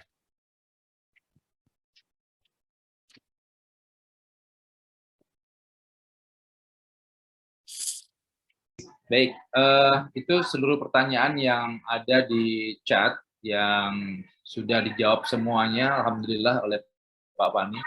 Sepertinya nggak ada yang lewat ya, sepertinya ini saya cek sudah atas bawah Sudah kayaknya nggak ada yang semuanya. lewat. Alhamdulillah. Tapi tetap ada yang ingin bertanya Pak, sudah ada yang resen Oh, itu. oke, silakan, silakan. Iya, silakan di unmute Bu Mudiharti. Baik, Bapak, selamat sore. Sore Ibu. Sore. Mohon maaf tidak bisa menyalakan video. Bapak mohon izin, kalau misalnya ada pekerjaan yang sifatnya itu sangat urgen, ada pembangunan sekolah yang sekolahnya itu sudah ada masalah dengan hak ulayat. Kami di Papua, Pak. Kemudian terus ada terjadi sekolah itu dipalang, kemudian anak-anak tidak boleh sekolah. Dan ternyata sekolah itu secara legalitas sertifikatnya belum ada. Kemudian itu diambil oleh masyarakat yang punya tanah itu, yang mengklaim itu. Kemudian rencana pemerintah mau membangun sekolah di lokasi yang baru. Karena anggarannya sudah di-plotting nggak ada, bagaimana kalau misalnya pemerintah rencana menggunakan dana BLUD. Apakah itu bisa dilakukan penunjukan langsung, Pak? Nanti dengan Pergub Penjabaran ininya dasarnya. Apakah itu bisa dilakukan penunjukan langsung? Mohon izin, Pak. Ya, terima kasih Bu Mudiarti. Itu pertanyaannya ya. Jadi ada pembangunan sekolah yang kemudian ada masalah lahannya menjadi sengketa, kemudian diambil oleh yang mengklaim lahan, pemilik lahan tersebut, Pak. Apakah untuk pembangunan sekolah di lokasi yang baru bisa dilakukan dengan penunjukan langsung seperti itu, Pak? Silakan, Pak. Iya, baik. Makasih Bapak Ibu. Ini saya coba tampilkan lagi terkait dengan kriteria penunjukan langsungnya Bapak Ibu semua ya. Jadi kriteria penunjukan langsung ini sudah diatur nih dalam Perpres ya, bahwa hanya pada kondisi-kondisi seperti inilah kemudian kita bisa lakukan penunjukan langsung ya. Yang pertama adalah dalam rangka menyelenggarakan penyiapan kegiatan yang mendadak untuk menindaklanjuti komitmen internasional yang dari oleh Presiden atau Wakil Presiden. Tadi contohnya kami sampaikan dalam rangka G20 ini ada beberapa tempat atau beberapa lokasi yang kemudian dilakukan rehabilitasi bangunan atau ada pembangunan gedung baru. Itu bisa dilakukan dengan penunjukan langsung ya, karena untuk menindaklanjuti komitmen internasional. Kemudian yang kedua yang bersifat rahasia untuk kepentingan negara, yang mungkin istana negara ya atau markas TNI dan sebagainya, itu bisa dilakukan dengan penunjukan langsung. Kemudian yang ketiga adalah pekerjaan lanjutan yang merupakan satu kesatuan dengan konstruksi awalnya yang sifatnya satu kesatuan resiko ya. Dari 3 ini rasanya yang masalah sekolah tadi belum masuk ya Pak Triwahyu ya? Belum masuk kayaknya. Ini belum masuk kan ya. Mungkin kemudian dalam keadaan darurat Pak, izin. Karena kan sekolah kan diambil, ini kan untuk kepentingan umum ya Pak. Anak-anak tidak bisa sekolah, kemudian guru tidak bisa mengajar. Proses belajar mengajar kan otomatis terganggu. Nah, itu kan itu nggak bisa masuk dalam keadaan urgen, darurat, begitu Pak.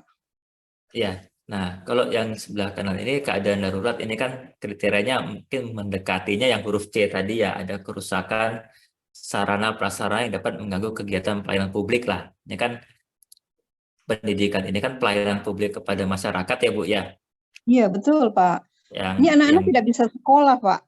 Jadi betul. Nah, sangat bukan cuma terganggu, mereka sangat rugi karena tidak bisa melaksanakan kegiatan belajar mengajar. Sedangkan dalam waktu dekat kan mau ada ujian. Nah, kembalinya yang penting nanti ada ininya Bu, ada pernyataan keadaan daruratnya dulu nih. Ya. Jadi kalau memang ada pernyataan keadaan darurat bahwa memang dibutuhkan apa namanya tadi pembangunan gedung sekolah karena kondisi darurat yang Ibu sampaikan tadi, maka bisa kemudian dilakukan dengan penanganan keadaan darurat gitu. Tapi kalau belum ada pernyataan keadaan darurat ini nggak bisa Bu, nggak bisa kita kemudian berinisiatif masukkan ke sini nih ke keadaan darurat Darurat ya, Pak. gitu. Nah itu udah ada belum Bu? Terus ada ini dulu nih. Belum, Pak. Kita hanya baru mengidentifikasi kalau ini merupakan darurat karena pertama untuk kepentingan umum yang terganggu. Kemudian kalau tidak segera dilaksanakan, anak-anak tidak bisa bersekolah. Anak-anak tidak memiliki gedung untuk mereka belajar. Apakah itu tidak sangat darurat? Ya, darurat bisa dijustifikasi kita Bu ya, tapi tadi memang secara aturan harus ada nih, harus ada pejabat berwenang yang kemudian menyatakan itu sebagai keadaan darurat gitu. Baik. Jadi mungkin justifikasi tadi ya perlu dibawa lagi nih ya ke pimpinan untuk bisa disampaikan permasalahan-permasalahan tadi. Kalau memang itu dinilai sebagai keadaan darurat ya kemudian bisa dilakukan dengan penanganan keadaan darurat ini. Gitu Bu. Tapi kalau belum ada itu sebaiknya jangan dengan ini Bu, nanti takutnya menyalahi prosedur nih gitu. Baik Pak, baik. Ya, kebetulan memang saya punya pengalaman ini, Pak Fani, itu 10 tahun ada. 10 tahun yang lalu kejadian, tetapi ini kebetulan terjadinya di sekolah swasta pada waktu itu.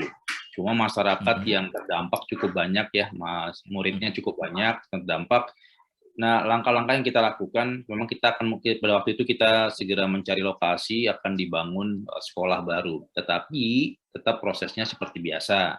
Sementara untuk proses belajar mengajarnya, kita pinjamkan sekolah lokal di sana, kita gunakan dengan membagi shift gitu Pak. Jadi misalnya kemarin yang kami lakukan adalah pagi itu untuk sekolah yang pertama, yang utama, kemudian untuk yang dari yang sekolah darurat ini itu untuk yang siangnya sampai dengan sore, seperti itu. Kita bagi waktunya. Nah, kalau memang muridnya sangat banyak, itu kita bagi dalam beberapa sekolah. Jadi misalnya yang menggunakan guru kelas, yang tidak dibutuhkan adanya guru mapel atau guru mata pelajaran, itu di satu sekolah, sementara yang menggunakan guru mata pelajaran di sekolah yang lain. Sehingga nanti tidak akan bingung untuk membagi jam mengajar gurunya. Itu yang pengalaman kami Pak 10 tahun yang lalu. Jadi ingat nih kejadiannya dulu. Ribut, bener-bener ribut Pak. Kalau dicek di koran itu masih ada sampai sekarang. Masih ada, waduh, benar tercatat benar itu. Memang lelah sekali kita Pak harus bermediasi dengan pihak-pihak yang bersengketa pada waktu itu. Tetapi memang langkah yang kami ambil adalah dengan melakukan pendekatan kepada sekolah-sekolah terdekat di lokasi sekolah yang lama, karena juga berkaitan dengan jarak tempuh siswa dari rumah menuju ke sekolah penggantinya itu Pak. Jadi itu pertimbangan kita, itu yang kita lakukan. Tapi untuk proses pembangunannya, alhamdulillah sekarang sudah selesai. Itu tetap dilakukan seperti biasa. Gitu. Mungkin itu pengalaman, sharing sedikit lah pengalaman kira-kira seperti itu. Nah untuk selanjutnya ada Pak Surya yang juga sudah raise hand ini Pak Fani, mohon izin mungkin kepada Pak Surya silakan di unmute untuk langsung berkomunikasi dengan Pak Fani. Pak Surya. Pak Surya. Atau ya, silakan Pak Surya. Ya, sudah.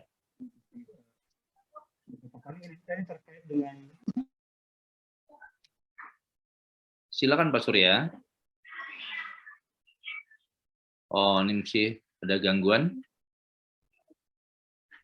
Iya, tadi sempat terdengar tapi terus putus lagi. Iya, benar. Cuma ini hilang lagi suaranya. Baik, teman-teman, mungkin ada juga lagi teman-teman yang ingin bertanya berkaitan masalah kita pada siang hari ini yang membahas masalah penanganan keadaan darurat khususnya untuk pekerjaan konstruksi. Dan saat ini kita sudah sampai di pukul 14.57 waktu Indonesia bagian Barat. Kita masih ada waktu, Pak Muji, mungkin 3 menitan ya. Untuk jika ada yang ingin didiskusikan kembali oleh rekan-rekan. Atau mungkin ada tambahan dari Pak Muji? Nggak ada, Pak. Cukup, Pak. Kita ucapkan terima kasih lah Siap, ya, Pak. Pak Fani yang bisa menyampaikan hal yang detail pada pengadaan konstruksi darurat ya. Kita ucapkan terima kasih. Semoga bermanfaat dan nanti mungkin akan kita tayangkan YouTube sehingga bisa dilihat kapanpun dan dari manapun. Kita ucapkan terima kasih kepada Pak Tri Wahyu yang mengantar acara ini dengan bagus dan jelas. Demikian, semoga acara ini bermanfaat. Wassalam. Ya, Pak, itu baru muncul lagi Pak Suryanya. Itu kita kasih waktu lah ya, masih ada waktu sekitar 2 menit. Pak Surya, silakan Pak. Ya. Masih ada 2 menit nih, Pak Surya. Manfaatkan waktu 2 menit. Silakan.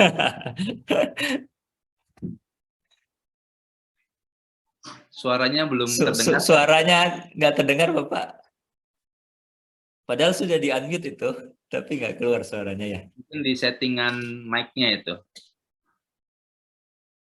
Yang di gambar mic-nya, ya mungkin di situ ada pilihan Pak untuk jenis mic-nya. Untuk select mikrofonnya mungkin bisa dipilih yang built-in mikrofon aja Pak.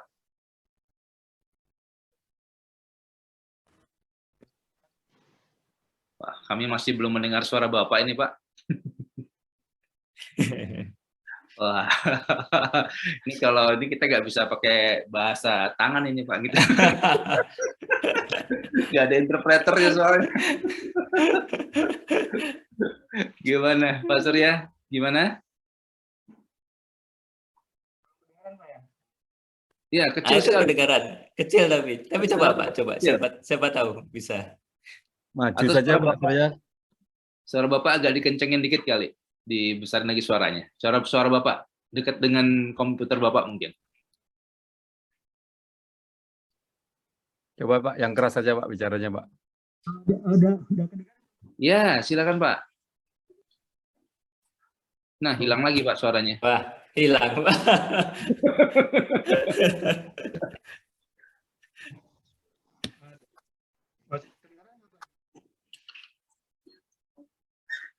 Kedengaran tapi hilang-hilang Pak. Ya. Oh. Kadang ada, kadang hilang nih suaranya Pak Surya. Iya, kadang hilang. Gimana Pak Surya? Atau Pak Surya mau catat dulu di chat? Di kolom chat. Mau ngetik di kolom chat? Silakan kalau ingin ngetik dulu, kita kasih waktu lah. Ya. Tapi memang ini Pak, tadi yang Bapak sampaikan tadi benar, apa namanya masalah penanganan keadaan darurat ini kan dilematis ya. Ya. Artinya kita butuh untuk segera cepat melaksanakan pengadaan, tapi di satu sisi kita dikhawatirkan juga kan masalah, terutama masalah nilai lah, nilai pekerjaannya nih, benar nggak nilainya seperti ini kan. Jadi menimbulkan ketakutan pada akhirnya kepada teman-teman PPK untuk melaksanakan penanganan keadaan darurat. Jadi memang perlu dibuat sejelas-jelasnya tentang tata caranya.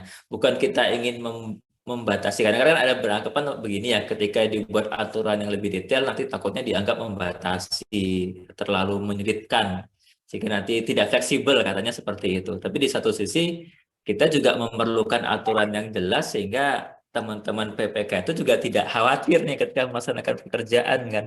Niatnya baik untuk segera bisa mengurangi efek bencana dan sebagainya, tapi karena ternyata prosedurnya tidak sesuai kemudian disalahkan kan kasihan juga nih. Iya, jadi benar. Mungkin perlu kita sikap. Makanya kami di PUPR membuat essay tadi Pak, essay 17 itu tuh. Ya harapannya bisa sedikit membantu teman-teman PPK lah, tidak terlalu khawatir lagi masalah pembayaran itu harusnya seperti apa sih. Jadi kita berikan panduan ya ada audit dulu gitu. Jadi sebelum dibayar ya diaudit dulu. Jadi penyedia, kemarin kan permasalahannya kadang-kadang begini Pak, ketika diaudit dulu auditnya kan, auditornya kan terbatas Pak ya, SDM-nya ya. Kadang-kadang bisa makan waktu juga itu Pak. Nah, cuman karena sudah diatur di IAC ya, penyedia jasa pun ya ya mau tidak mau harus menerima juga kondisi tadi kan, meskipun butuh waktu, tapi karena prosedurnya seperti itu ya kita sepakati menunggu proses audit dulu baru dibayar. Ya meskipun tadi dengan konsekuensi mungkin agak lama itu nanti baru bisa selesai ya. Nah, itu memang Itu sih, Pak. yang kita khawatirkan di situ karena APH masuk, begitu ada transaksi APH masuk Pak. Itu yang kita khawatir banget. Baik, ini ada Iya. 2 pertanyaan Pak dari Pak Surya yang tadi ingin bicara langsung dengan Pak Gopta. Saya baca dulu yang punya Pak Surya ya, karena tadi sudah raise hand juga. Untuk pembayaran dengan biaya dan imbalan, penyedia akan menyampaikan berapa biaya nyata. Tadi disampaikan pula bahwa PPK harus punya HPS. Bagaimana kalau tidak ada kesepakatan antara PPK yang menggunakan HPS dan penyedia yang menggunakan biaya real atau biaya nyata? Dari Pak Surya, Pak, silakan. Untuk pembayaran biaya dengan biaya plus imbalan, ini berarti menggunakan cost plus fee ya. Penyedia akan menyampaikan berapa biaya realnya. Tadi disampaikan pula bahwa PPK harus punya HPS. Nah, bagaimana kalau tidak ada kesepakatan antara PPK yang menggunakan HPS dan penyedia menggunakan biaya nyata? Kalau pada saat pembayaran ketika menggunakan kontrak biaya plus imbalan, Pak, tetap yang kita acu adalah biaya realnya, biaya nyatanya. Ya, jadi penyedia jasa punya bukti.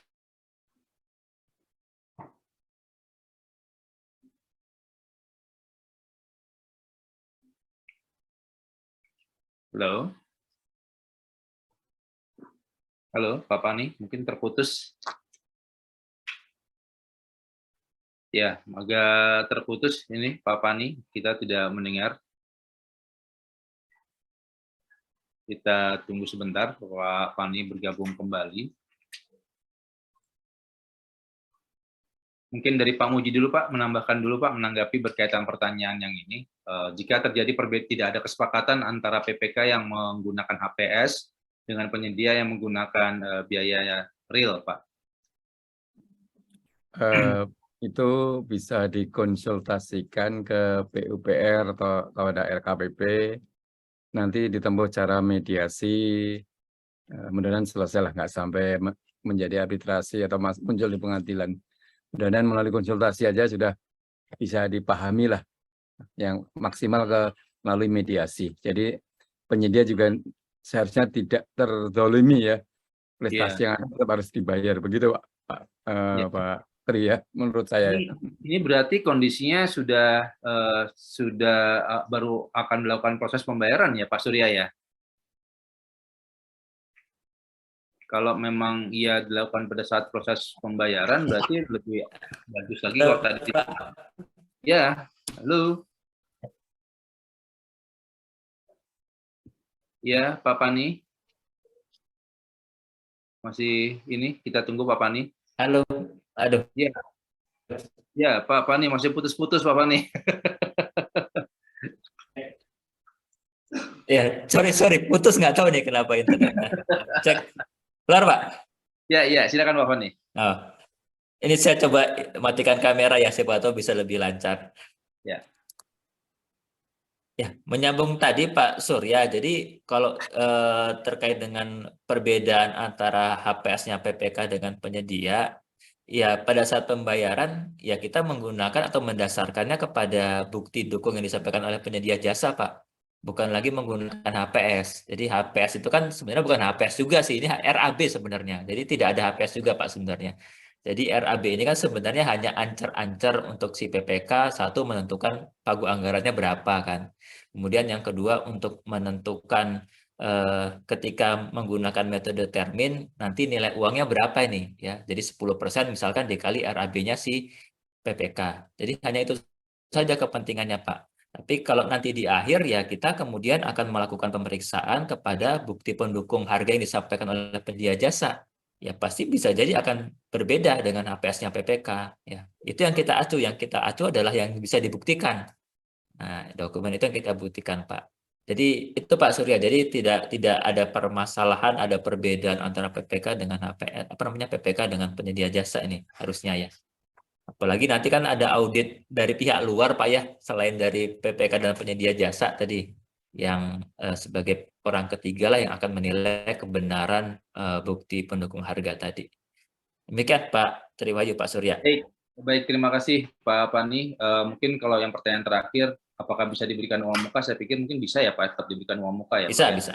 Ya, tetap bisa. Kemudian yang terakhir Pak, ini setelah ini baru kita closing. Yang terakhir, apakah untuk pengadaan di keadaan darurat tetap diberlakukan PDN Pak, produk dalam negeri Pak, TKDN?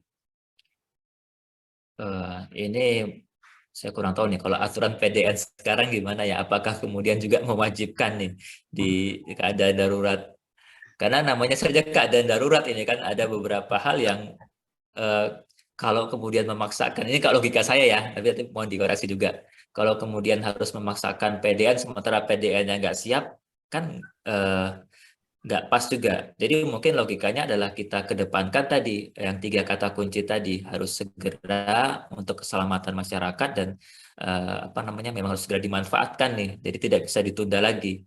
Kalau memang ketiga unsur tadi bisa dipenuhi melalui PDN, ya kita utamakan tentu saja dengan PDN. Tetapi kalau tidak bisa dipenuhi oleh PDN, ya lebih bijak rasanya kita menyampingkan dulu ketentuan PDN itu. Karena kan keselamatan manusia kan lebih berharga daripada sekedar produknya kan gitu. Oke, demikian Pak Gopta. Terima kasih Pak Fani. Intinya adalah 3 kriteria. Yang pertama adalah untuk keselamatan, kemudian tidak dapat ditunda dan harus segera dilaksanakan. Mungkin itu sebagai closing statement, mungkin silakan Pak Fani. Ya. Oke, baik. Saya matiin lagi deh, suaranya putus-putus lagi. Baik Bapak Ibu semua, yang pertama kami ucapkan terima kasih banyak Pak Muji sudah diberikan kesempatan untuk berbagi dengan teman-teman semua. Karena dari berbagi inilah kita menjadi sama-sama kaya Bapak Ibu semua ya. Jadi Bapak Ibu bisa mengambil, mudah-mudahan bisa mengambil manfaat dari materi yang kami sampaikan, dan saya sendiri pun bisa mengambil manfaat nih dari diskusi yang Bapak Ibu sampaikan. Kemudian juga kami sampaikan terima kasih kepada Pak Triwahyu sudah mendampingi untuk kegiatan hari ini. Mudah-mudahan apa yang bisa kami sampaikan bisa bermanfaat untuk Bapak Ibu semua. Poinnya adalah tadi yang disampaikan Pak Triwahyu sebenarnya ya. Jadi pastikan untuk keadaan darurat ini memang kita tujuannya adalah untuk keselamatan masyarakat bersama, kemudian memang harus segera dilaksanakan dan tidak dapat ditunda lagi. Dan tadi secara legal standingnya harus ada pernyataan dulu, ya ada pernyataan dari pejabat yang berwenang. Jadi jangan juga kita sendiri yang menafsirkan arti darurat ini, ya nanti kita akan sendiri. Mungkin itu saja Bapak Ibu semua yang bisa kami sampaikan. Sekali terima kasih. Mohon maaf apabila ada kata kami kembalikan Pak Tri. Baik, terima kasih Pak Fani Duha menyampaikan materinya pada hari ini, berbagi dengan kita semua di kegiatan yang diselenggarakan oleh Muji Santosa Training and Consulting pada hari Jumat tanggal 22 Juli tahun 2022 ini. Semoga apa yang kita dapatkan dalam pertemuan pada hari ini dapat memberikan manfaat dan bekal pengetahuan yang luar biasa bagi kita dan memudahkan kita juga dalam melaksanakan tugas kita selaku pelaku pengadaan barang dan jasa di Indonesia. Mungkin itu sebagai penutupnya kami ucapkan terima kasih juga kepada Pak Muji yang sudah memberikan kesempatan kepada kami untuk memoderatori kegiatan pada siang hari ini. Akhirul kalam wabillahi taufiq wal hidayah. Wassalamualaikum warahmatullahi wabarakatuh. Kami kembalikan kepada Pak Muji. Baik, terima kasih Pak Wani, Pak Tri atas terselenggaranya acara ini. Kita memberikan kesempatan untuk mengisi post test ya, ada 10 pertanyaan, wajib mendapat nilai 8 ya, untuk dapat sertifikat workshop hari ini. Demikian Pak Wani, Pak Tri, Bapak Ibu peserta berbahagia, kita saling lab aja ya. Tapi yang belum jawab. Pak Mukhlis ada di mana nih, Pak Mukhlis? Saya masih nyampe rest area ini Pak, Sragen kayaknya. Terus. Baik, Mas Fani, Bapak Ibu semuanya.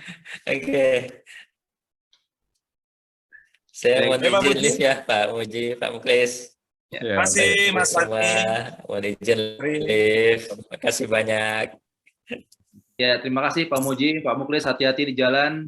Semoga Siap. dimudahkan dan selamat sampai di tujuan. Pak Muji Siap, izin. Mas. Ya, terima kasih. Ya, selamat sore. sampai ketemu lagi. Baik, Bapak Ibu mengingatkan, jangan lupa nih untuk mengisi daftar hadirnya. Untuk kegiatan hari Senin terkait dengan swaklola Ormas, Pak Muji ya. Ya. Baik, Bapak Ibu, kegiatan ini luar biasa nih ya. Tadi terkait dengan konstruksi dengan penunjukan keadaan darurat ya, bukan penunjukan langsung. Baik, terima kasih telah bergabung dalam diskusi sore hari ini dan sampai ketemu di hari Senin depan. Dan mohon maaf jika selama kegiatan mungkin ada gangguan atau kesalahan. Dan sehat selalu Bapak Ibu semuanya. Saya akhiri kegiatan pada sore hari ini. Terima kasih. Salam pengadaan. Wassalamualaikum warahmatullahi wabarakatuh.